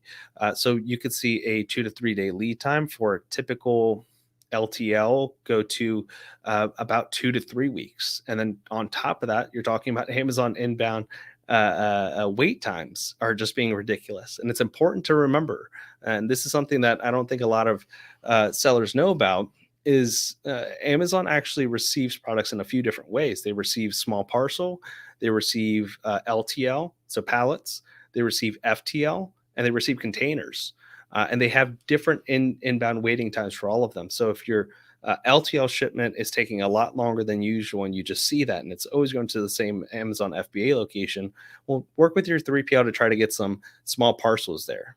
Work with UPS. I know Amazon has a great partnership with UPS that you can just use the portal directly. But planning and forecasting is extremely difficult for them. Typically, they would be able to call the port, book a time, and say, we are going to deliver this container back in 2 days because it'll be dropped off. They'll unload it. I'm going to pick it up, and I'm going to deliver it between 12 p.m. and 4 p.m. at the Port of Long Beach. Well, what they don't know is how long it's actually going to take to get through that line of trucks waiting. That's why they are leaving chassis. That's why you are paying additional fees and penalties in truck waiting time, in demurrage, in port fees, in rail fees. And you're going to typically see these bills after the fact, particularly when you use a cheaper freight forwarder or shipper. Downstream, even worse. No guarantees at the trucking level, with them just potentially bidding out your truck itself because it is so hard to get them. We're talking about somewhere around the nature of 60,000 trucker shortage.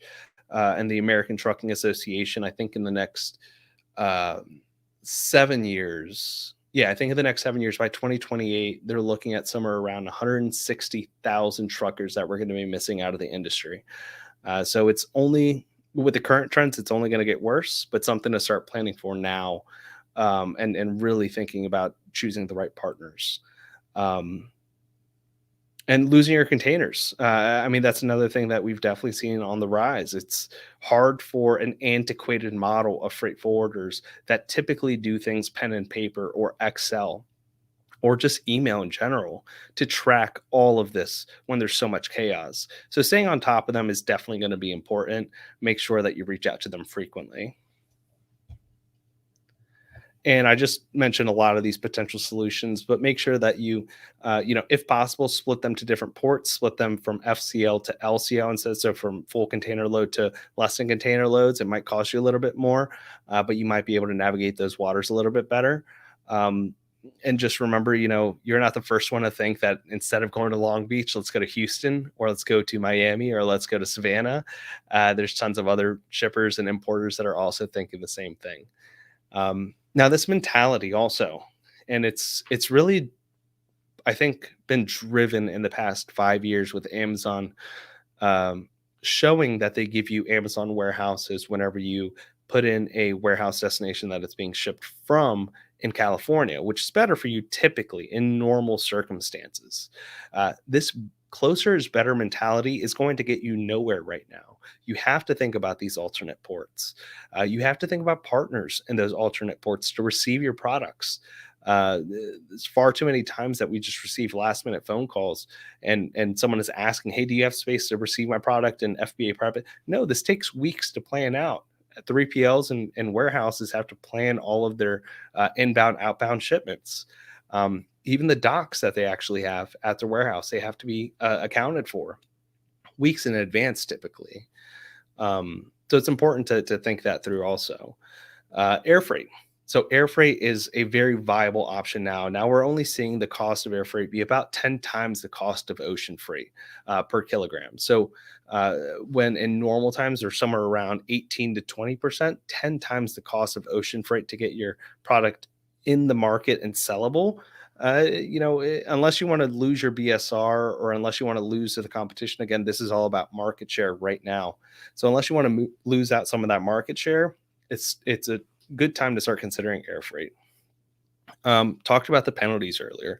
Don't want to really address that again. Make sure that you're aware of them. If they come in, you're going to have to pay them regardless. But it's important to start setting aside funds for those as well.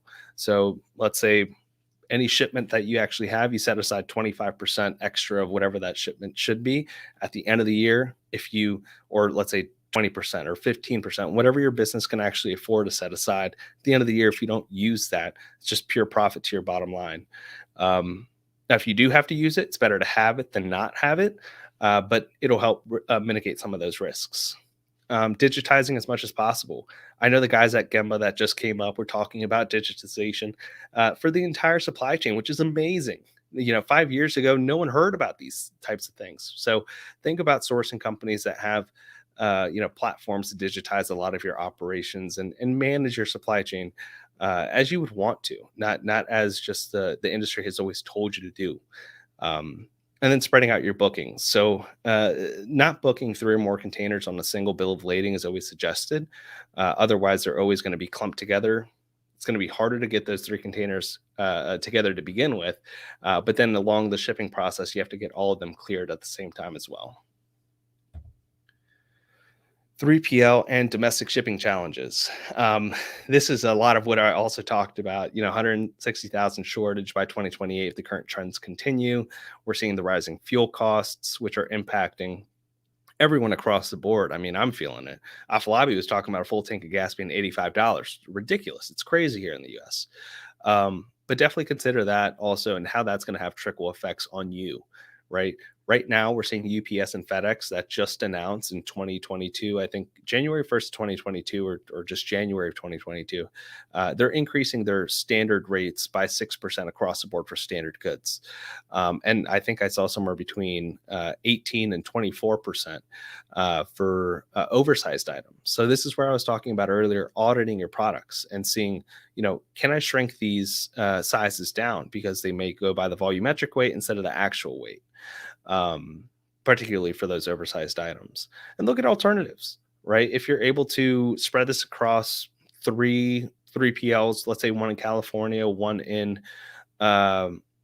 Texas or Arizona, and maybe one in um, Savannah, Georgia, or here in Atlanta, where I am, then you're able to be closer to the consumer. So you're able to avoid some of those last mile delays, but also the cost of shipping your item to the end consumer is going to be cheaper. So if anyone's not aware, the US is broken up into 8 sections. So it goes, it could be backwards, but from California starting at 1, let's say, and the East Coast being 8.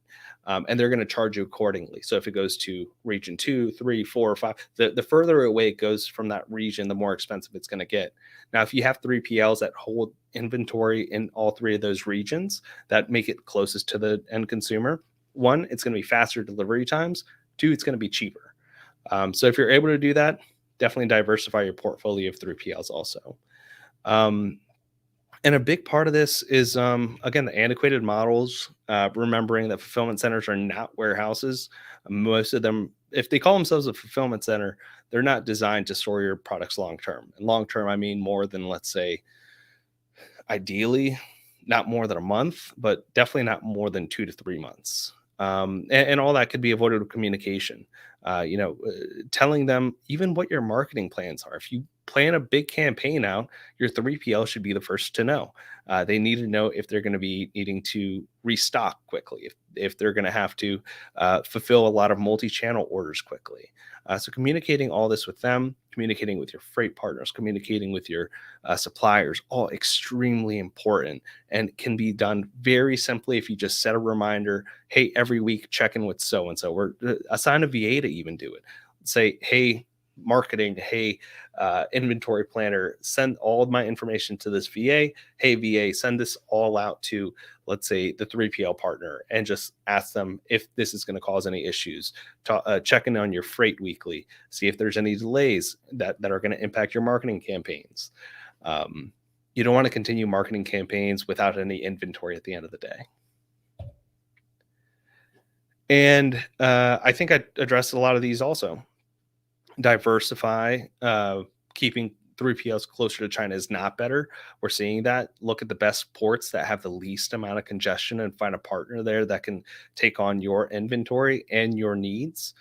You can talk to 3PLs. So, for example, if you're selling on Amazon and you're selling couches or recliners, your 3PL may have a connection to Wayfair or to Overstock. They may be able to make that introduction. You have an in. So talk to your 3PL about resources that they could share with you as well. Also, updating your delivery lead times. This is, I think, one thing that a lot of companies are either scared of doing or just forget to do when they're doing FBM. So talking to your 3PL, seeing if they're encountering any challenges with shipping out these items as well, and updating those lead times appropriately is important. And then every month, set a reminder. Google FedEx and UPS rates. See if the rates that you're currently paying, for example, in January, and you see a rate change is going to come in March, and your 3PL might just not have gotten around to telling you, you could bring up that conversation early. And it's going to be a much easier conversation to have if you do that research as well. And a few challenges. And again, this goes back to me being the pessimist that I am, but I think a lot of these are realities. So I think we should expect more bottlenecks downstream. So Amazon fulfillment centers, I think, are going to be overloaded as soon as these ports start to clear up. I think 3PLs are going to start to be extremely overloaded. I think the dwell time, which is just the time for your products essentially to be transported from ports to the warehouse that it's being shipped to and then back to the port. I think those penalties are going to be very severe, especially in the next few months, as we start to see, again, a lot of these bottlenecks be created downstream. I think we're going to continue seeing elevated shipping costs through 2022. I think even into Q2, I know Steven has a different mindset on that, but I don't see why they would start to bring those down. Now, we may see some sort of relief. So instead of maybe $20,000, you might be paying $15,000, which is great. But I don't think we're going to get it back down to the $3,000 to $5,000 that you might be used to.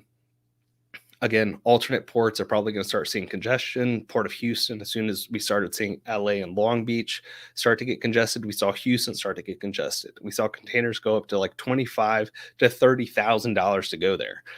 So absolutely unreal. Make sure you plan for that as well.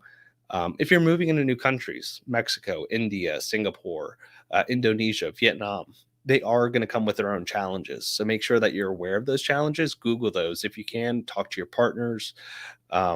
Work with great sourcing companies that can help you just understand what those challenges are. Check out India Sourcing Network to see what the strongest suits in India are, for example, and also what the challenges are.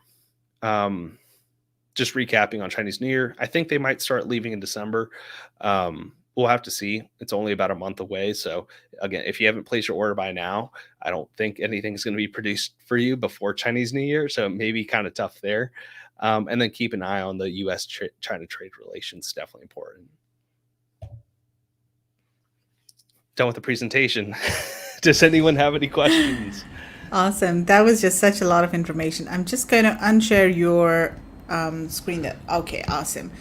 All right. So yeah, a lot of good information. And I know that there's, for somebody watching, it seems like, oh my God, everything's broken. Supply chain's broken. There's so many challenges. Can I even do business, right? I mean, so what do you say? You did present a lot of solutions as well, but if there's one piece of advice that you need to give to people during these very tumultuous times, what would that be? I think, and it's something I think you've been preaching, Steven's been preaching, so many people in the industry have been preaching for so long. It's relationships are key. It's, I think in the past, 18 months, we've seen that those with the strongest relationships are getting ahead. They're the first to know when issues start to come up. They're the first to know of solutions to those potential issues. They're the first to be able to cut in line to get containers or to get production done or to find space in your 3PL itself. So we've seen that relationships are really key. Don't stray away from those. Break this transactional mentality that I think a lot of us have grown into, and start to just ask, hey, how are you doing? Is there anything that I could do for you? I'm struggling, you're struggling. I understand. We're in this together. Reassure them that you're not planning on just ditching them, even if you are diversifying. I think, relationships are just really what's going to get a lot of businesses ahead at the end of the day. Right. Great advice there. Okay, so we've got a couple of questions here, and Oscar said people are definitely going to leave early. So he was talking about workers in China. Kamal, then make more chassis to transport other containers. I think that's a good start to make things move faster. So this was when you were talking about the shortage of chassis. So yeah, I mean, that's a question as well. Like, why don't we just produce more? It's not that straightforward, right? Yeah, it's not. And I mean, even the question when we started hearing about the global container shortage, the first solution always was, well, why don't we just make more? And the big thing here is that the carriers of these items that lease these items out to us, let's say the Maersk, Costco, all these large carriers that make these containers and then lease them to you, what incentive do they have to make more?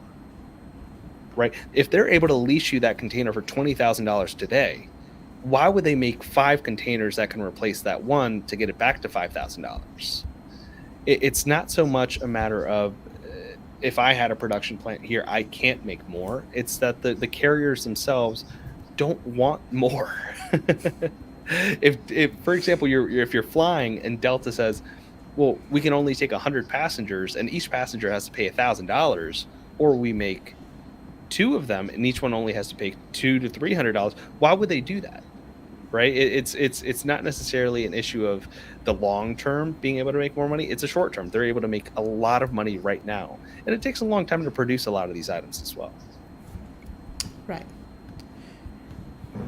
If every port is limited to a certain number of chassis, if ports can have more chassis to transport both full and empty containers, will hopefully clear the congestion. I'm curious and would like to know. Yeah, that's it's much more than this single scope, right? And a lot of times, and even when we're talking to some of the ports, it's a lot of finger pointing. It's, well, there's no chassis, so we can't take any containers. And then the shipping yard goes, well, there's no space, so we can't get off any containers. And then the boats go, well, there's no space on the ports, so we can't unload our containers to take on empty containers. So it's not a single solution necessarily to all of this. It's that everything traditionally that's been done in a very antiquated model. Everything is pen and paper. Everything is relationships. The ports themselves are local ports. It's important to remember that that Biden administration doesn't just go into a port and say, hey, you have to work 24/7. They work with the local authorities and the local cities and say, hey, Los Angeles, hey, Long Beach, how can we get this done? Well, let's think about, even if they work 24/7, are warehouses open 24/7? No. Right? They're typically open from, let's say, 6 a.m. to about 7, 8 p.m. In that 10-hour gap that they're closed, nothing is moving in or out of that. So it's an issue where we have not modernized our supply chain, and we have not re-audited or rethink, something like that, rethink our supply chain in a long time, and now we're running into these issues. Yeah. Congestion issues and delays have now been a problem for 2 years. Will it ever get better? Especially now people are buying online more than ever. Yeah, I mean, I think, and this is the optimist in me, because I think things have to get better eventually. Now, everyone can speculate as to when it's going to get better. I don't think anyone's going to have, a crystal ball to look into the future and say, this is exactly when it's going to get better, because there's so many moving pieces, right? The supply chain is a chain, and every link in that chain has to work in order for the entire thing to be sustainable. Hopefully in the next year or two, we see some sort of relief on the entire supply chain, not just one thing, not just shipping prices, not just 3PLs, not just chassis, for example, but the entire supply chain. I think this has really opened a lot of people's eyes and a lot of industry's eyes, that we have been building this house of cards, and that we do need to rethink the way that this is done. We need to modernize the supply chain. That's why I'm excited for companies like Gemba and Noviland to actually be innovating in this space. Exactly. Okay, I'm a customs import analyst. You have to consider that the containers have to go back to China full with product. They don't go back empty, and they cannot go back full. Some companies shut down. Less employees, less production. That is why there is no point to make more containers. Yeah. Yeah, that's a great point too. But we have been seeing a lot of empty containers actually going back to China, Sam. I mean, in regards to even the pricing, think about, actually, we just had a meeting with them. They, one of the carriers sees it much more profitable to send back empty containers and charge $20,000 and to send, let's say, a $900, $1,500 container back to China and delay it here by a few weeks. They're just trying to get empty containers back and then get them out. Right. Okay, so everybody watching, if you have any more questions for Francois, feel free to type them in. We're going to start wrapping up and move on to our next presentation. But if you do have any questions, now's the time to let us know, and Francois will answer your questions. So Francois, can you tell us a little bit about Noviland? I mean, you did mention, you talked a little bit about it during the previous presentation, but in case people did not join the previous session, can you tell us more about what you do and how you help suppliers? And what kind of buyers do you mostly cater to? Yeah, great question. We're definitely not for everyone. I would say initial projects that start anywhere between $5,000 to $10,000 for sourcing is usually our sweet spot. That's where we typically have medium to large size factories that are willing to take on these projects even. But what our goal and our vision is to really revolutionize the way that supply chain management is handled. So what we're building towards is an infrastructure, an entire full stack infrastructure actually, for supply chain management, from sourcing and vetting the factories to begin with. Making sure we know what their production capacity, what their machinery is. Are they part of different associations? Who are they producing for? Do they have Target, Walmart, Home Depot certifications, whatever the case may be? What countries are they exporting to?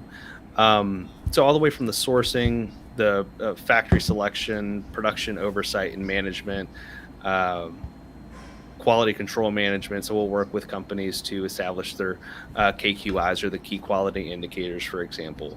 And then we'll perform a complementary QC audit on their order itself. And then logistics. It's really not looking at just a single freight forwarder or 2 to 3 freight forwarders. It's working with the carriers directly, as well as a handful of partners to actually ship these products. We see today that there's no single solution to this, right? So if someone is able to get it to, let's say, Savannah for $2,000 more expensive than it costs to go to Long Beach, but they're able to get it to you 3 to 4 weeks quicker because they can transport it via rail to wherever your 3PL is, then we need to find that solution and work with you for that. So logistics, and we're getting into fulfillment and distribution. So over 1 million square feet of warehousing and fulfillment space here in the US, and specializing with Amazon sellers and brands across the board. So I hope that helps. And all of this on one platform. So all this could just be done and managed on one platform. We have a separate WMS for the warehouse management, but the sourcing, the logistics management, the quotes, the production, push notifications, everything, the quality control report, everything is just done and managed on one platform. That's really what we're pushing for.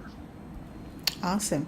And I also want to give a shout out to your podcast, Link Up Leaders podcast. I would encourage everyone to go look for it on YouTube, on iTunes, wherever you listen to Spotify, wherever you listen to your podcast. Episode. We talk about China Plus One. Yes, and there's a lot of interesting. I like that you have a lot of fun on your podcast as well. It's not all serious, so yeah. it's awesome. That's the thing. Supply chain could be seen as very, very boring, but it's actually a lot of fun. There's so much stuff that actually goes on. Now, it's not fun to a lot of business owners that are suffering from it, but it's a lot of fun to talk about and see innovative solutions. I think it's one of the biggest spaces that we could see innovation and innovation drive through infrastructure in countries, particularly like the US, but globally. So I'm excited to see what comes of it in the next 5 to 10 years even. Absolutely. Well, Francois, thank you so much for your time today, for both of your sessions. Really appreciate it. And I will talk to you soon. Thank you. Bye, Megla. All right. Bye, Francois. Okay, so let's move on to our next presentation. And our next guest is waiting backstage. We have Henrik Johansson from Gemba. Hi, Henrik. How are you doing? Hello, everyone. How are you, Megla? I'm doing great. Thank you so much for joining us here. And thank you to Gemba for partnering with us on Global Sources Summit. We really appreciate that. So, Henrik, you've got a presentation for us, and you're basically going to be talking about how new product creation can increase a company's value. So, very interesting. I think a lot of people watching are, online sellers, e-commerce sellers. They want to develop their own private label products. So, a very relevant topic for sure. So, do you want to go ahead and share your slides, and then let's get started? Absolutely. So, I just click the share button, I assume. Yep, click the share button, and then you should see a couple of tabs. And guys, stick around until the end because we've got some prizes coming up. We're going to be giving away 4 prizes to people who answer questions correctly. So there's going to be a quiz at the end, and we're going to be giving away prizes.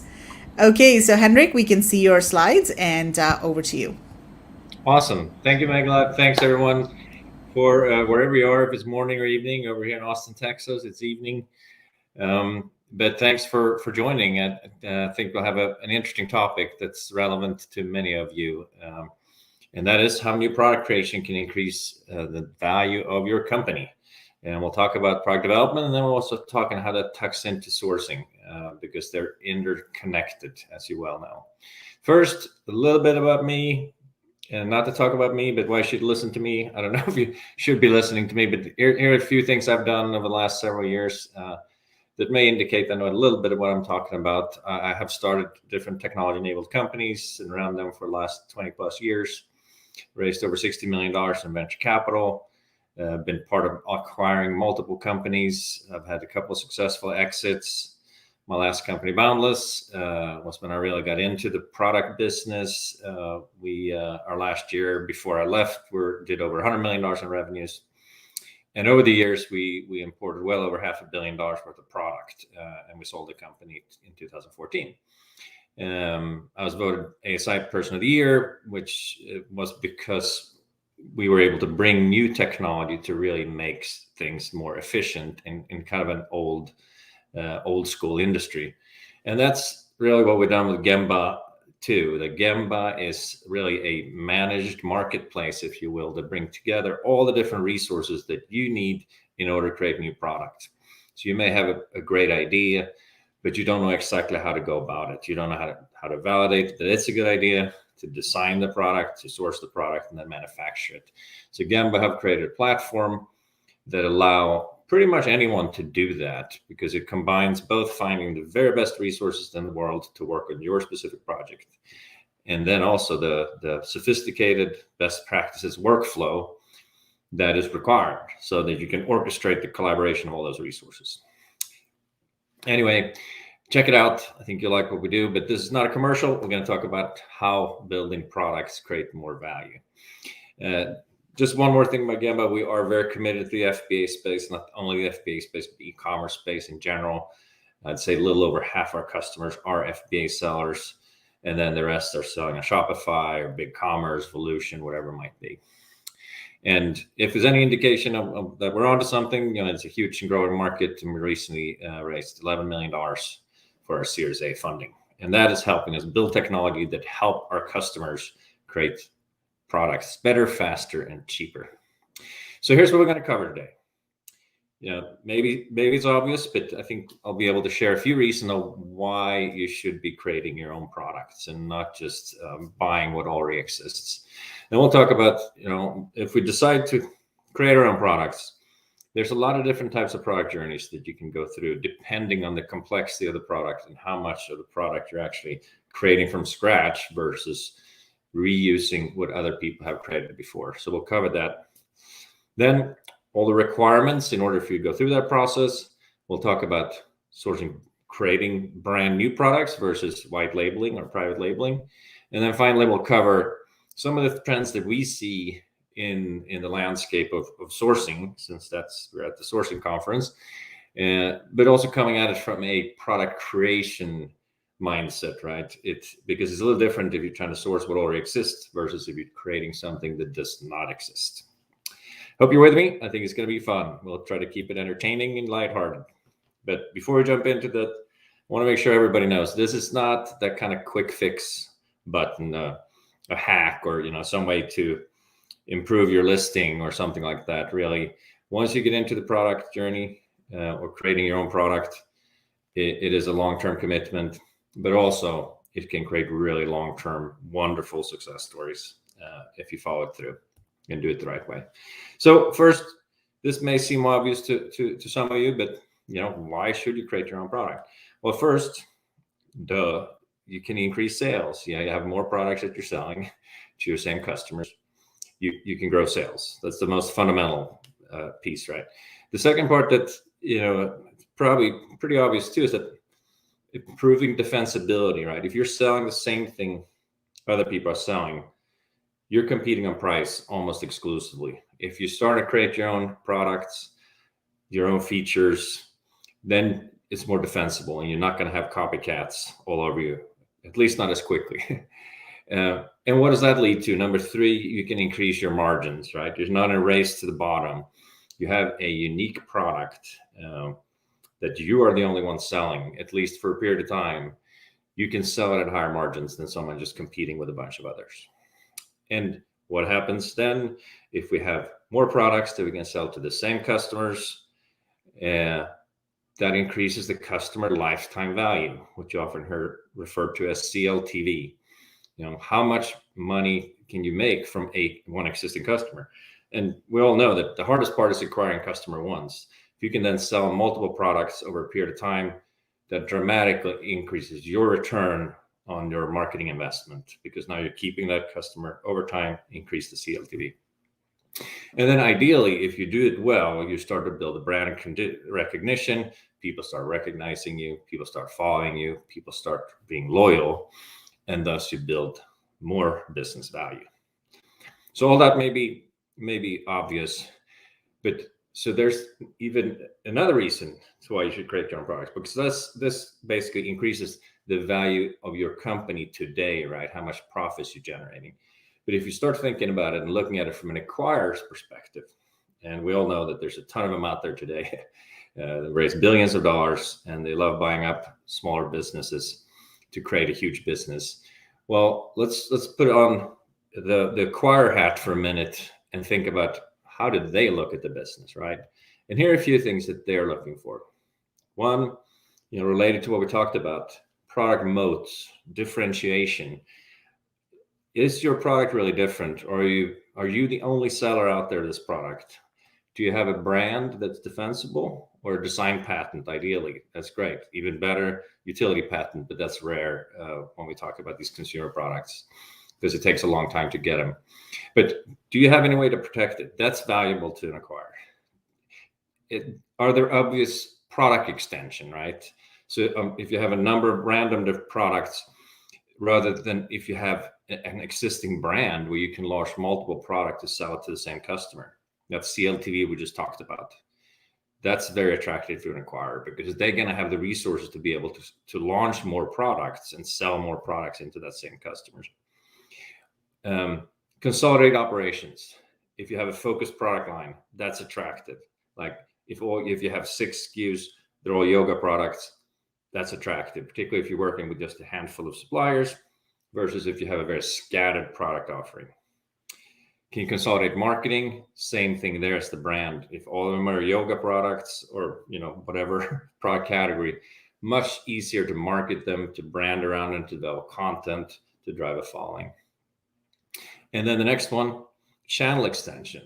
If you've been able to create a brand like that, multiple different products, same brand, now you can start selling them on other channels, right? If you're just selling a private label product, much harder than to go into Shopify, eBay, Etsy, or get accepted to sell on Walmart.com, for example.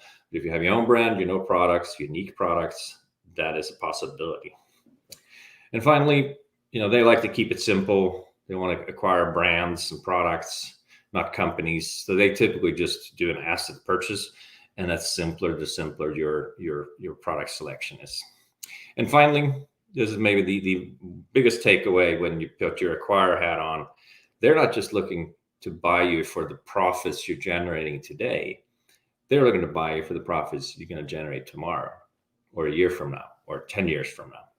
So long-term profitability and creating your own products, your own product lines, your own brand, your own micro brand, all fits into this. So this is why acquirer loves if you have a hero product and if you have several other different products that support that selling to the same audience. So hopefully I'll convince you that creating your own product is a good thing if you want to grow your business and build your business. So then let's assume that you've decided, yes, I bought into this. I want to go create new products. Well, as I said earlier, there are a number of different ways to go after this. White label is what I referred to earlier is when you see a product and you're liking it and you think I can probably sell this. Maybe you make some minor tweak to it. You change the color, you change the packaging, you put your brand on it. Yeah, that creates a slight differentiation, but it's pretty straightforward and it doesn't really create any moats because if it's that easy to do, a lot of other people can do it too, right? What we call as the next sort of level of differentiation is product plus one. And I like this a lot because here's when you go in, take an existing product, you identify some feature that can be improved, and then you go through and you add that feature. You probably need to do some design to really define exactly how is that feature going to work. But now you can start with an existing product. You probably can start with an existing factory that's already making that product. You work with them to make the modification to that product. And now, even though it's product plus one or incremental improvement, you still have your own product. It's still unique, even if it's not every part of it's unique. You still have created a unique product that only you have. So that's we see at least half of our customer come in and do product plus one. And then the final part is, my favorite, of course, brand new product development, innovative new products. And this is where, you have the biggest opportunity, the biggest potential ROI, because you can really create something brand new, something unique. And this is, what acquirers love too. If you have something that nobody else has, something that's differentiated, they have moats against the competition. But of course, higher reward, higher risk, more investment, and we'll talk a little more about that later, because now you have to really create a complete design package, define every single feature of that product, because if you don't, the factory is not going to be able to read your mind, and you have to make sure that you've gone through all the steps. So more to come on that, but those are sort of if we think of product complexity and product differentiation in 3 different buckets: the sort of white label, product plus one, and new product development or innovation. So hopefully you're with me so far. So when we look at that, we kind of look at every customer that comes to Gemba in 3 different buckets. First, you look at what type of project it is, like we just talked about: white label, product plus one, or new product.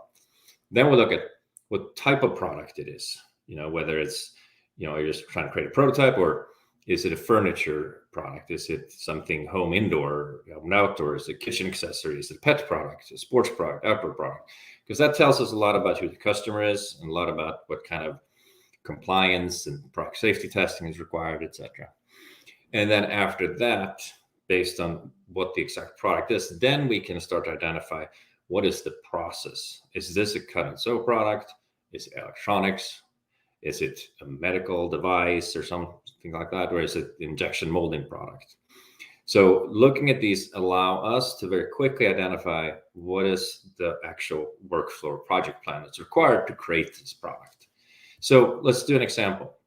Let's say you have an idea, you've been sitting by the pool, and you realize that, wow, it wouldn't be cool if you had this comfortable chair that was just in one piece, that doesn't fall apart, and it doesn't have a bunch of nets and itchy stuff on it, or whatever it might be. So you have this idea. Wow, you draw on the back of a napkin. But now what? Where do you go from here? Well, if you apply the methodology we just talked about, first looking at the project level, this is clearly a new product, never been done before. You just drew it for the first time, created it from your own mind. When we go in, like, what type of product it's furniture product. And then because of the type of product it's clear here that this is a plastics molding forming product.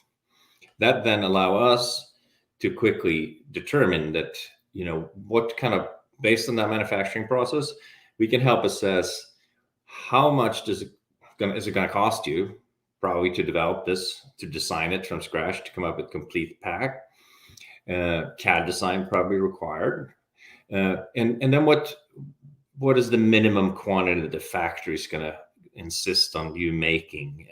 Maybe not in the first order, but it would be during the first year. Let's say that's 1,500.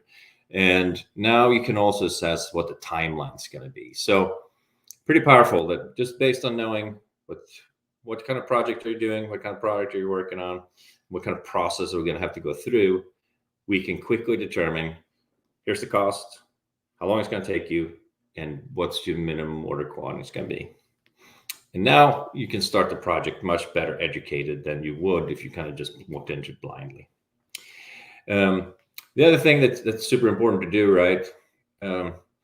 Often people, when they're starting a product journey, they just go find a industrial designer on Upwork, or maybe they go to the local, product agency. There's usually one in every mid-sized town. The only problem with that is that that's a small business, and it's usually a small business, they may not have the specific expertise that you're looking for, right? If they've never done an injection molding pool chair before, if they've never created a massage gun, or if they've never, created a pair of glasses with a flashlight, like what your vision is, right, for a new product, what are the odds that they have an expert sitting right there? So one thing that we think is really important is that you find an expert that has designed your specific type of product, right?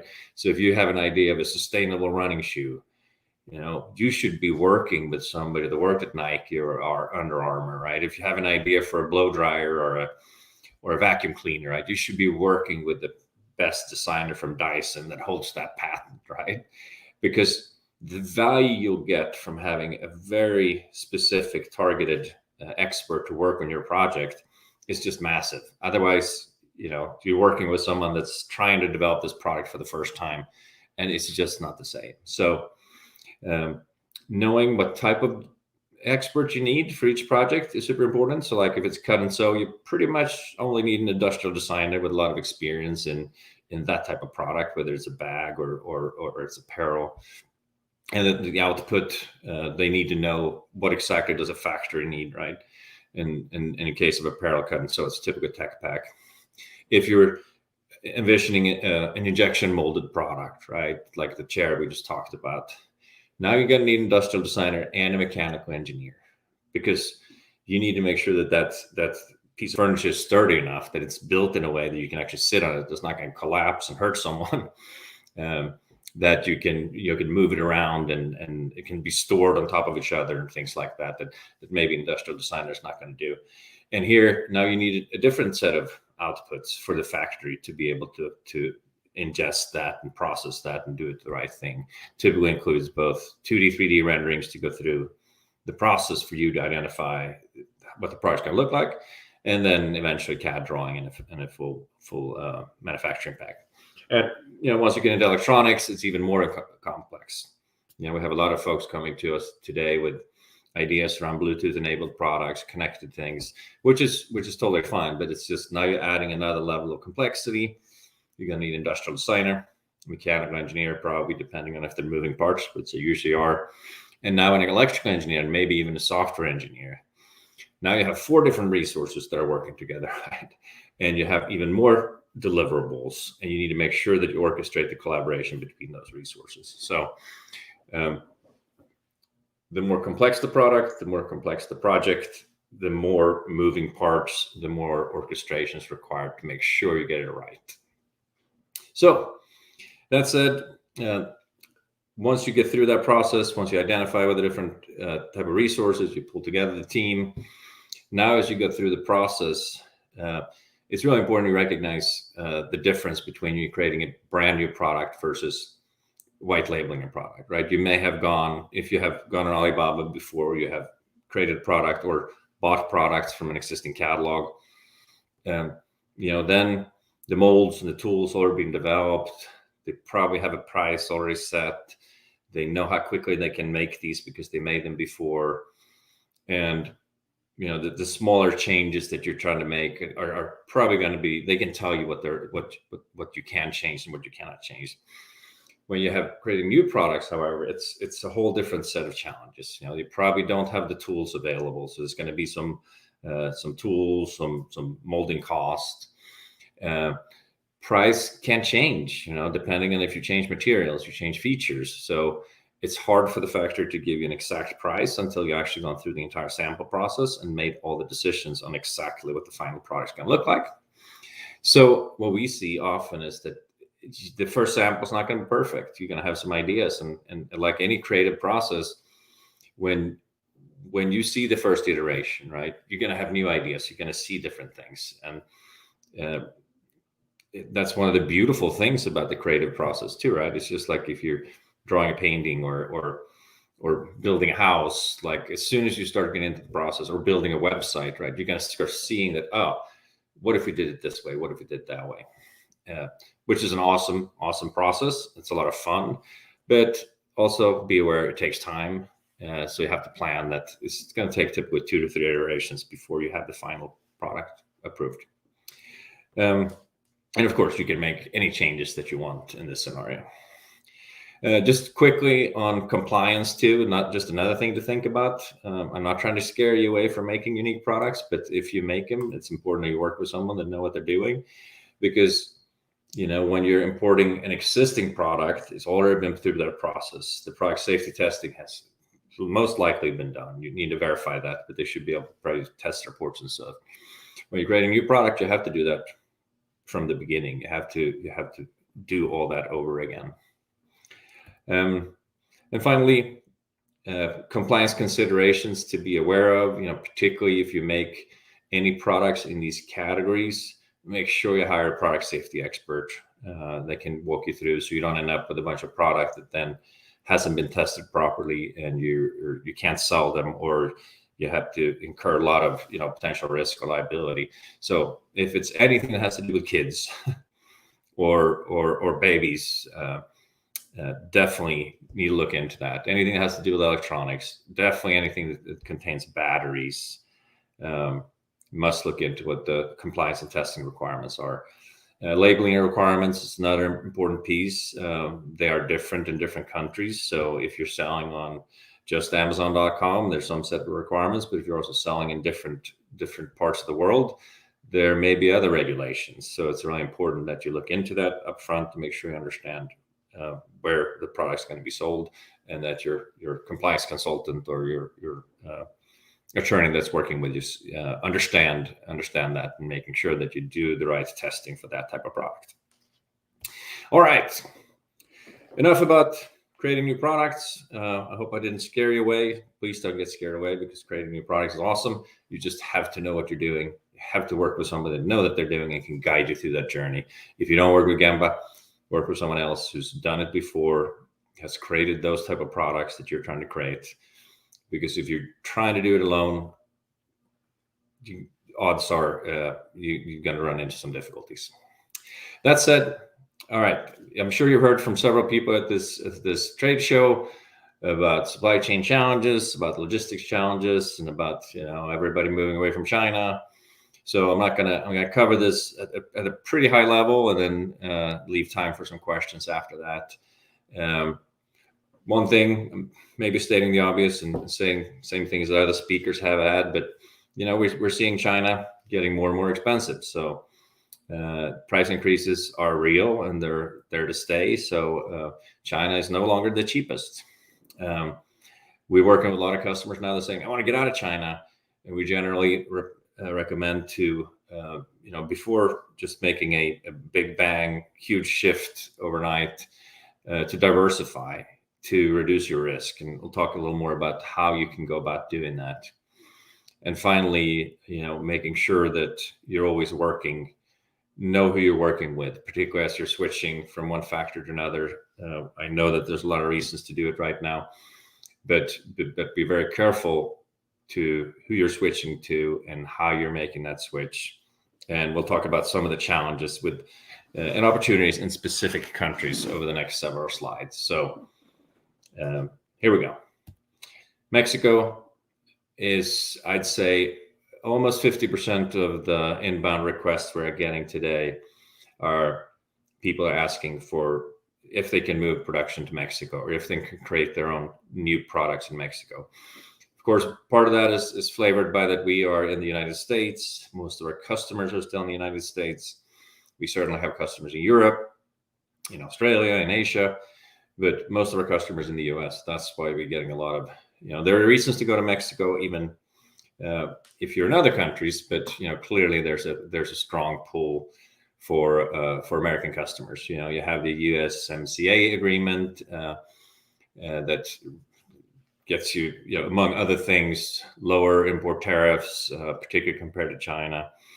But there's actually, I think it's 44 different, 12 multilateral trade agreements that Mexico have with 44 different countries all over the world. So Mexico can be a good alternative even if you're not in the US. What are some great things to do in Mexico? Medical devices, plastics manufacturing. There's a region in the Northwest that's really strong at that. Metalworking, denim in the Northeast. And then North Central, clothing, jewelry, shoes, leather goods, textiles, furniture, handcrafts are also, great products to get done in Mexico. But what you have to be aware of now, if you're not already, is that, Mexico, everybody figured it out at the same time that they want to go to Mexico. So the slide here says fast turnaround. Fast turnaround sometimes, I think, is fair to say now, and not so much right now. A lot of the factories we're talking to in Mexico are currently, booked through Q1. Other things to consider with Mexico is, a lot of the raw materials or other subcomponents, a lot of the tooling actually come from China or other East Asian countries. So even if you're maybe avoiding some of the logistics costs, by going to Mexico. They're certainly not completely eliminating them, and there are shortages there too, and their costs are going up as a result of that. So it's not that Mexico is not impacted by it. The other thing that to be aware of is that Mexico is not China. Nobody is China. So there's not as many OEM factories. There's no Alibaba for Mexico. So it's not as easy to go find a catalog. Each factory does not have a catalog. So you can say, oh, these are the products you make. Can you make me this product? It generally doesn't work like that. In our experience, you generally need to have a complete design pack, and ideally some significant volume. The minimum order quantities tend to be larger than in China, and if you don't yourself, partner with someone that have some leverage, that have existing relationships, because Mexico is very popular right now. So if not Mexico, India is a really interesting alternative. We see a ton of growth there too. Costs are now up to 70% lower than China. It's lower, almost 60% lower than Mexico. It's about 30% lower than Vietnam. So cost-wise, it's incredibly attractive. Also, India has they recognize that manufacturing is this big opportunity for them going forward. They're investing heavily in automation and in manufacturing. There are a lot of incentives in India. So we believe that India is going to continue to grow and be more and more attractive. You may not always think about India as a high-tech country, but if you think of where did a lot of the Western companies outsource their technology, their IT, as partly as a result of that, and partly of investment from India, is that India is now the number 2 country in the world in educating engineers or people with STEM, STEM graduates. Also, they have a large migrant workforce. Part of why the labor costs are so low is that they have a lot of people there, and 500 million of them make $2 or less an hour. So there's a combination of high-tech sophistication and then the massive access to inexpensive labor. So super interesting. Also, they have a little bit different than Mexico. They have more access to actual raw materials. They're one of the largest producers of aluminum and steel in the world. I think they're number 2, and they also have great access to cotton, textiles, things like that. Again, not China, so you're not going to get the same turnaround times. You're not going to have a catalog for every factory. You're not going to be able to place orders with the same small order quantities. So India also requires more planning, more leverage, more complete design packs if you're going to go in there. So work with someone who's done it. Work with someone who have relationships and can help you be successful there. I think we started around short on time, so quickly. Vietnam is an interesting alternative to China, and a lot of the factories in Vietnam are started by Chinese factory owners. The cost is half of China, and particularly in footwear, in textiles, furniture. Many big companies already moved out of China in those categories. The big footwear apparel brands have largely moved out of China already, and many of them gone to Vietnam or Cambodia or other countries like that. And more similar to China in the sense that people are more open to, or factories are more open to taking lower order quantities. And finally, China is still China. And there's really no comparison. And even though there's no question that things are going to continue to move out of China, there's no comparison just in the access to engineering, electronic skills, sophisticated factories, high level automation, the logistics framework, the trains, the harbors, the ships. It's just an incredible. It's taken them decades and decades to build up that infrastructure, and there's just no way that that the rest of the world's going to catch up anytime soon.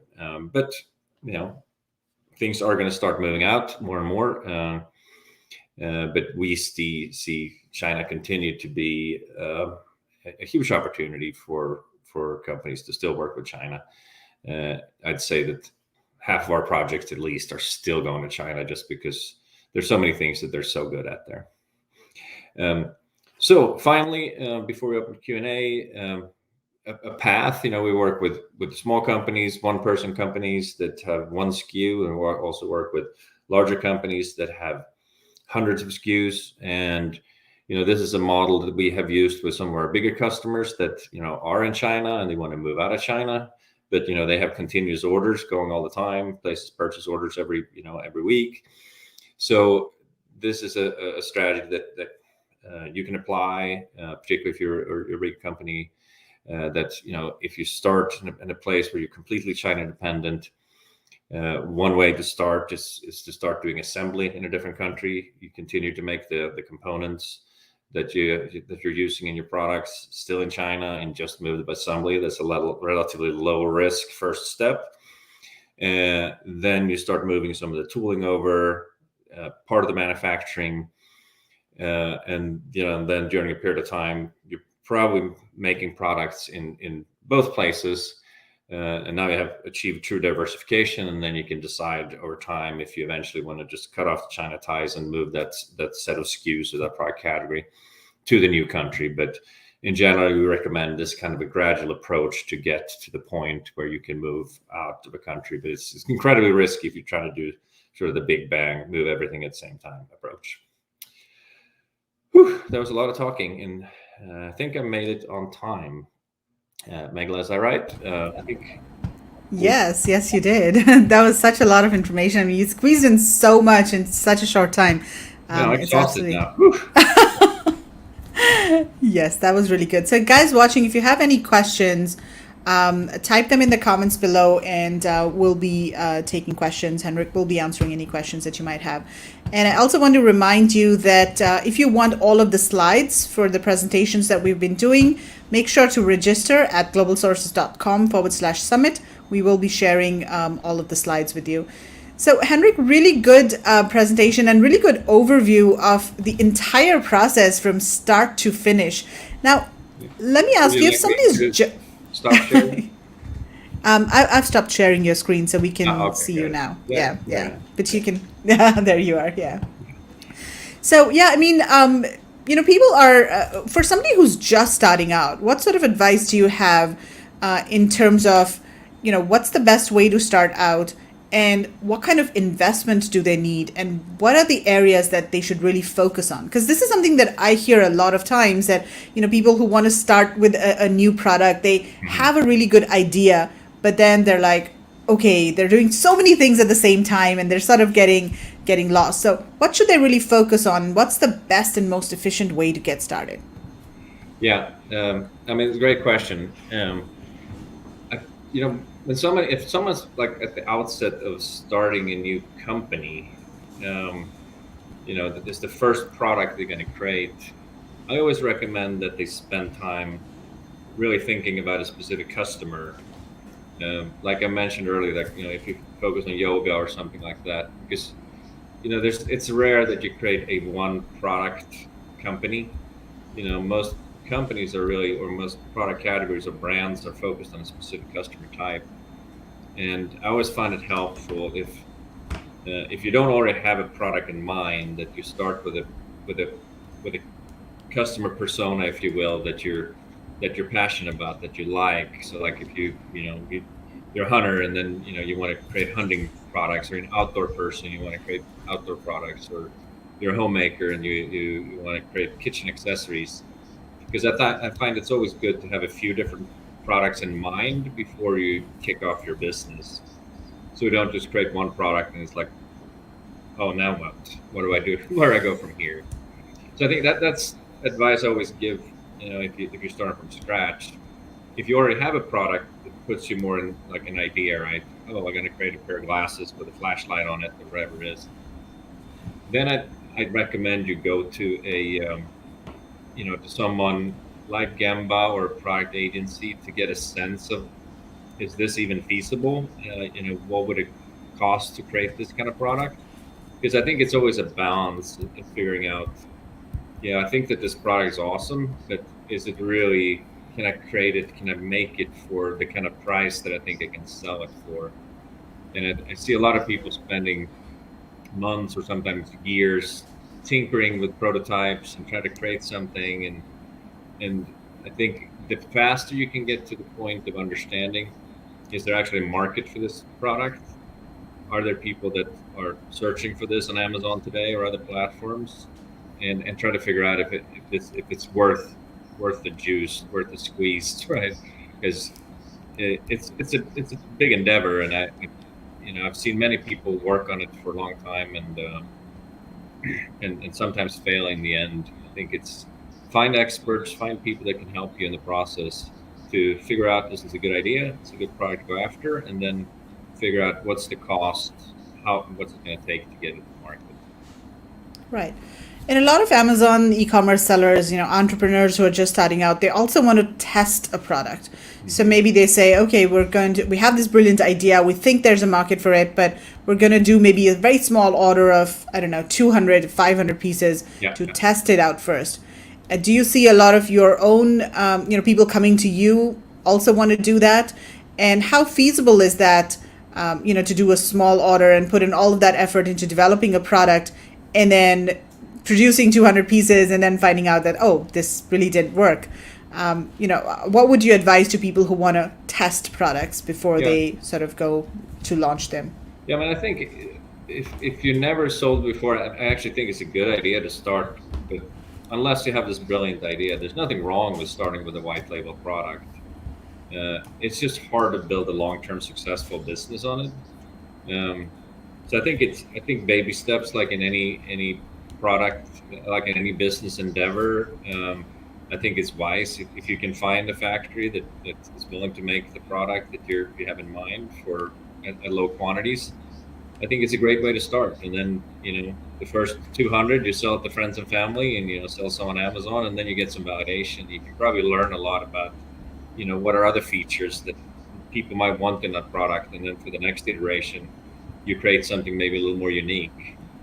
But I think it's a smart approach to take small steps at first to get started, and then as you sort of get your feet under you, you know how to sell it now, you know how to market it, then you can make the bigger investment in creating something that's truly yours and becomes really valuable. Okay, makes sense.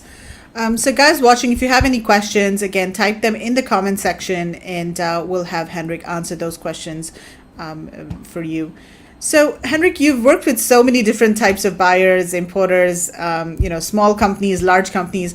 Now, what are some of the common mistakes that you see people making when they're sourcing from China or they're developing new products? Yeah, I mean, I think you have to know who you're dealing with. And it's sometimes hard, and particularly over the last couple of years when we can't travel, because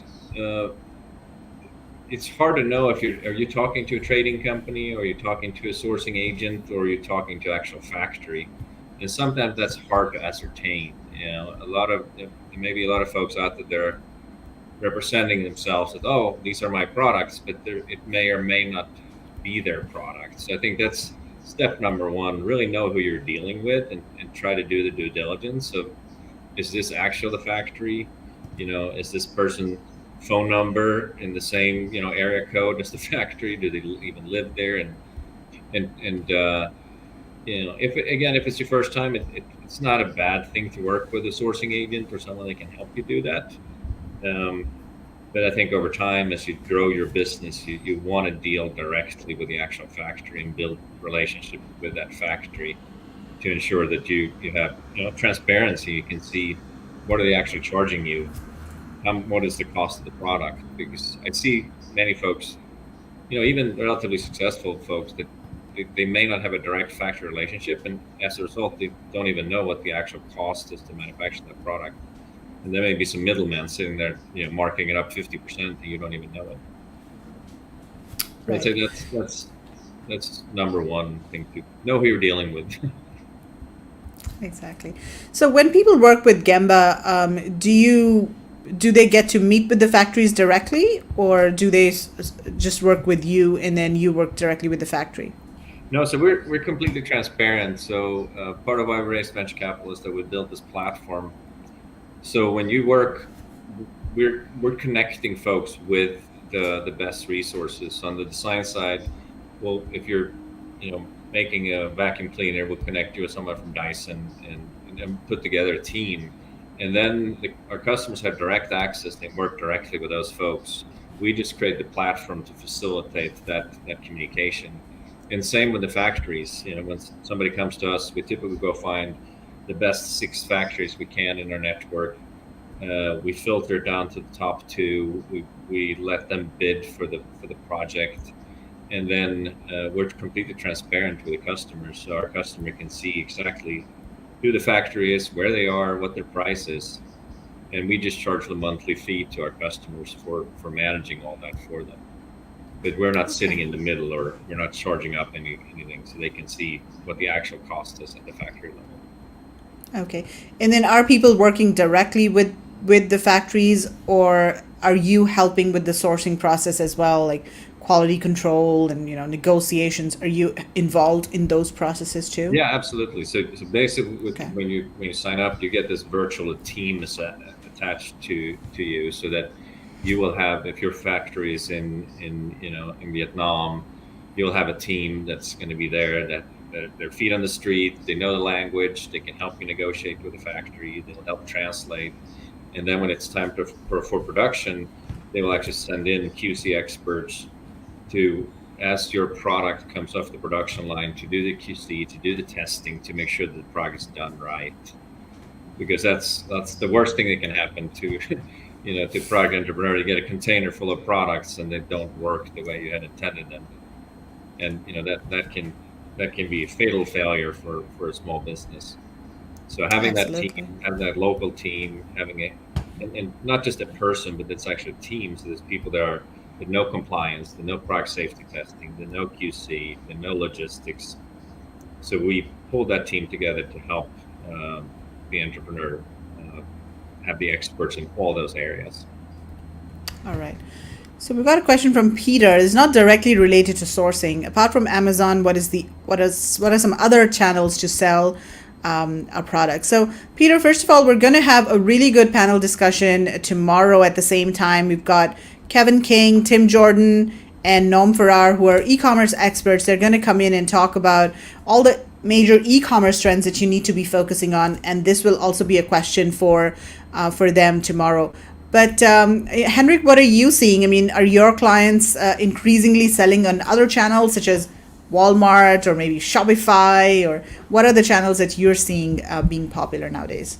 Yeah, I mean, I think Amazon's a great place to start, but I think eventually, if you can, you want to graduate out of that or complement it, I should say. Amazon is, unparalleled marketplace. Nobody has that size of the reach. But over time, if you can start, using a Shopify or build your own e-commerce store, whatever platform, e-commerce or someone that, then you can start building direct relationship with your customers, right? And I think particularly if you try to build a brand, at Amazon, you're always going to have limited access to your customer information.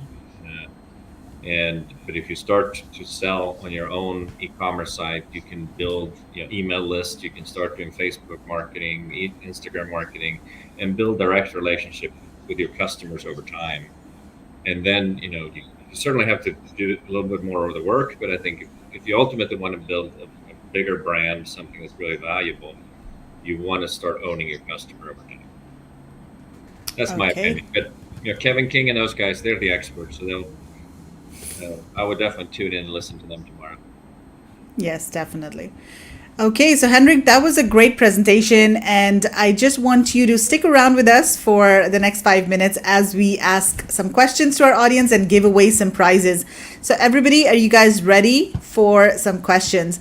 And let me tell you about the prizes. So the first prize that we have is a free 1-hour consultation with a Gemba expert. So you can get on a call with them, talk to them about anything that you have in mind. Maybe you have a product that you've been thinking about and you don't know where to start or which country you should source from. It's absolutely free for you to get on a call with an expert from Gemba and ask about any questions that you might have.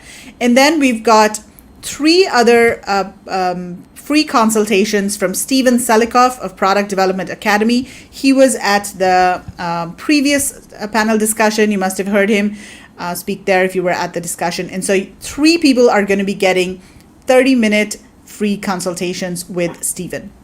So these are the 4 prizes that we're giving away, and we're going to be asking you 4 questions.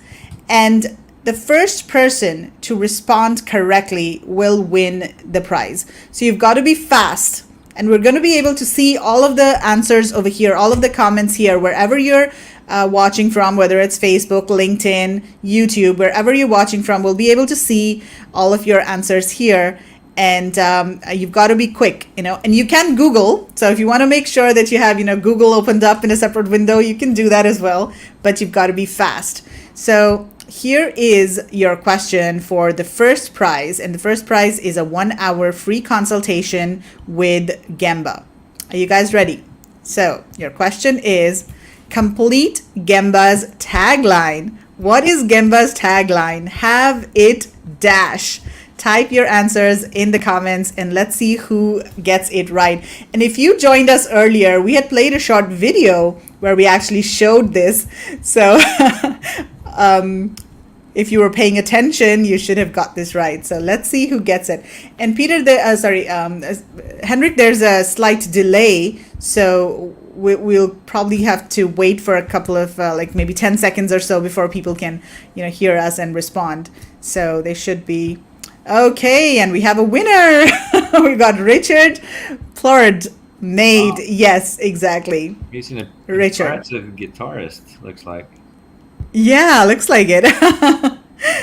And we've also got Samarth Patel saying made. But Richard, you were the first to give the correct answer. So congratulations, Richard. You've just won a 1-hour free consultation with Gemba. And can I please request you to drop us an email at summitinfo@globalsources.com so that we can connect you with Gemba for this prize. So congratulations for that. And okay, so let's move on to the next question. Now, the next question is for a 30-minute free consultation with Steven Selikoff from Product Development Academy. Okay, you guys ready? Here's your question. In which year was Global Sources founded? What year was Global Sources founded in? And I'm going to tell you that Global Sources is not a new company. It's been around for a really long time. So some of you might be surprised by this answer. And not many people know that Global Sources is a really, really, really well-established company that was set up way before the age of the internet. In fact, Global Sources started with catalogs, and they used to print catalogs and distribute them to buyers all over the world. And that was the only way to find all of these suppliers in Hong Kong and China. At that time, it was China and Hong Kong. So we got Deborah saying 2002, no. Evie says 2000, no. And we've got a winner, Samarth Patel, 1971. Yes, that is right. 1971. I think way before many of us were born even. So Global Sources is celebrating 50 years in business, a very, very well-established company. So Samarth, can I please request you to send us an email at summitinfo@globalsource.com, and then we will get you connected to Steven.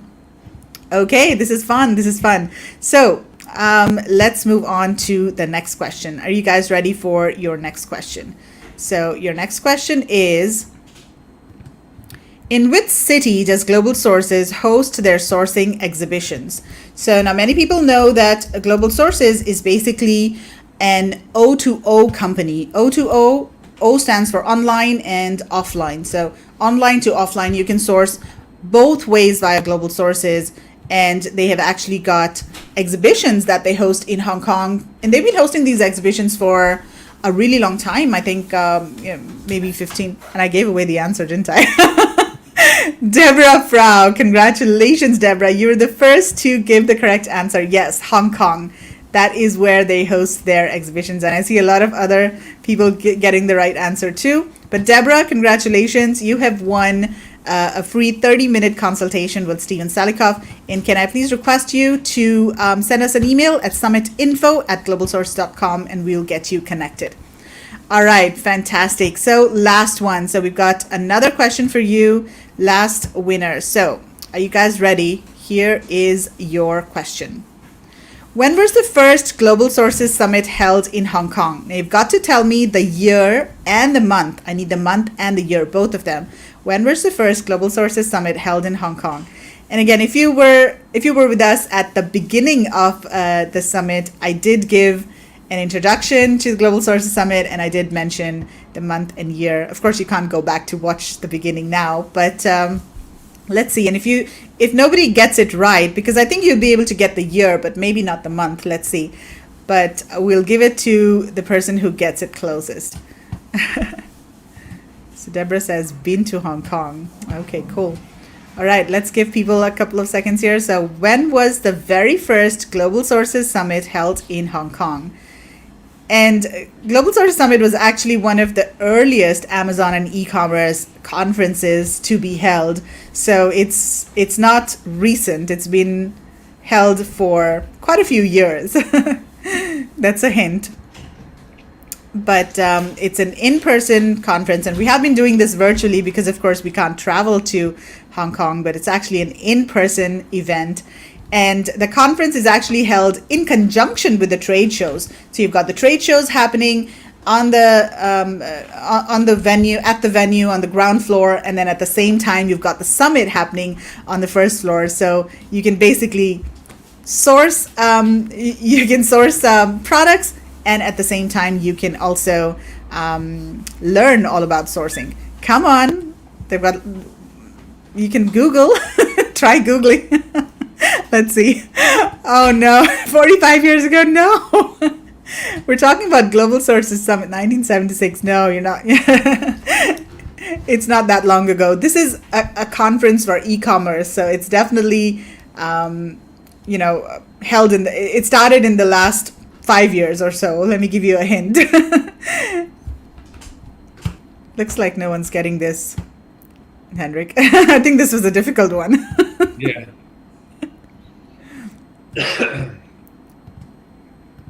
Okay, any guesses? Okay, how about the year? Just give me the year, not the month.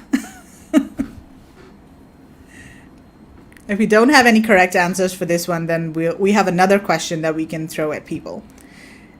So Hatem is saying 2016. Yes, that's right. You've got it right. You've got the year right. So I'm going to give that to you. So the first conference was held in April of 2016. So that is the correct answer, Hatem. Congratulations. You won a 30-minute free consultation with Steven Salikoff. And if you could also please email us at summitinfo@globalsource.com, we will connect you to Steven. So there you have it. 4 prizes for people over here. That was fun. Okay, so Henrik, thank you so much for joining us. And once again, thank you, Gemba, for sponsoring Global Sources Summit. We really appreciate your support. And also for offering a 10% discount to anybody who sources via you or who uses your services. So that is a very generous offer. We really appreciate it. So guys, use the code GlobalSources10 when you reach out to Gemba if you want to just talk to them and find out more about their services. You can go to gemba.com and send them an email or drop them a message. Yeah, so thank you so much. Yeah. In chatting with us, if you have an idea you want to run it by us and see if it's something we can help with, and just let us know. Okay, fantastic. Thank you so much, Megla. Well, thank you so much, Henrik. I'll see you around. Bye. Take care. Bye. Okay, so that was a fantastic presentation by Henrik. Lots of great information. And with that, we come to the end of the first session of Global Sources Summit for online sellers. But we've got 4 more sessions to go. Lots of great content, lots of great speakers. So make sure that you are registered for the summit at globalsource.com/summit so that you can get the agenda, so that you have all the times and so that you can also get all of the slides that we're going to be sharing with everybody who registered, and so that you can join our Telegram group as well. So do remember to register, and I will see you at session 2 in about 8 hours from now. All right, take care, everyone. Bye.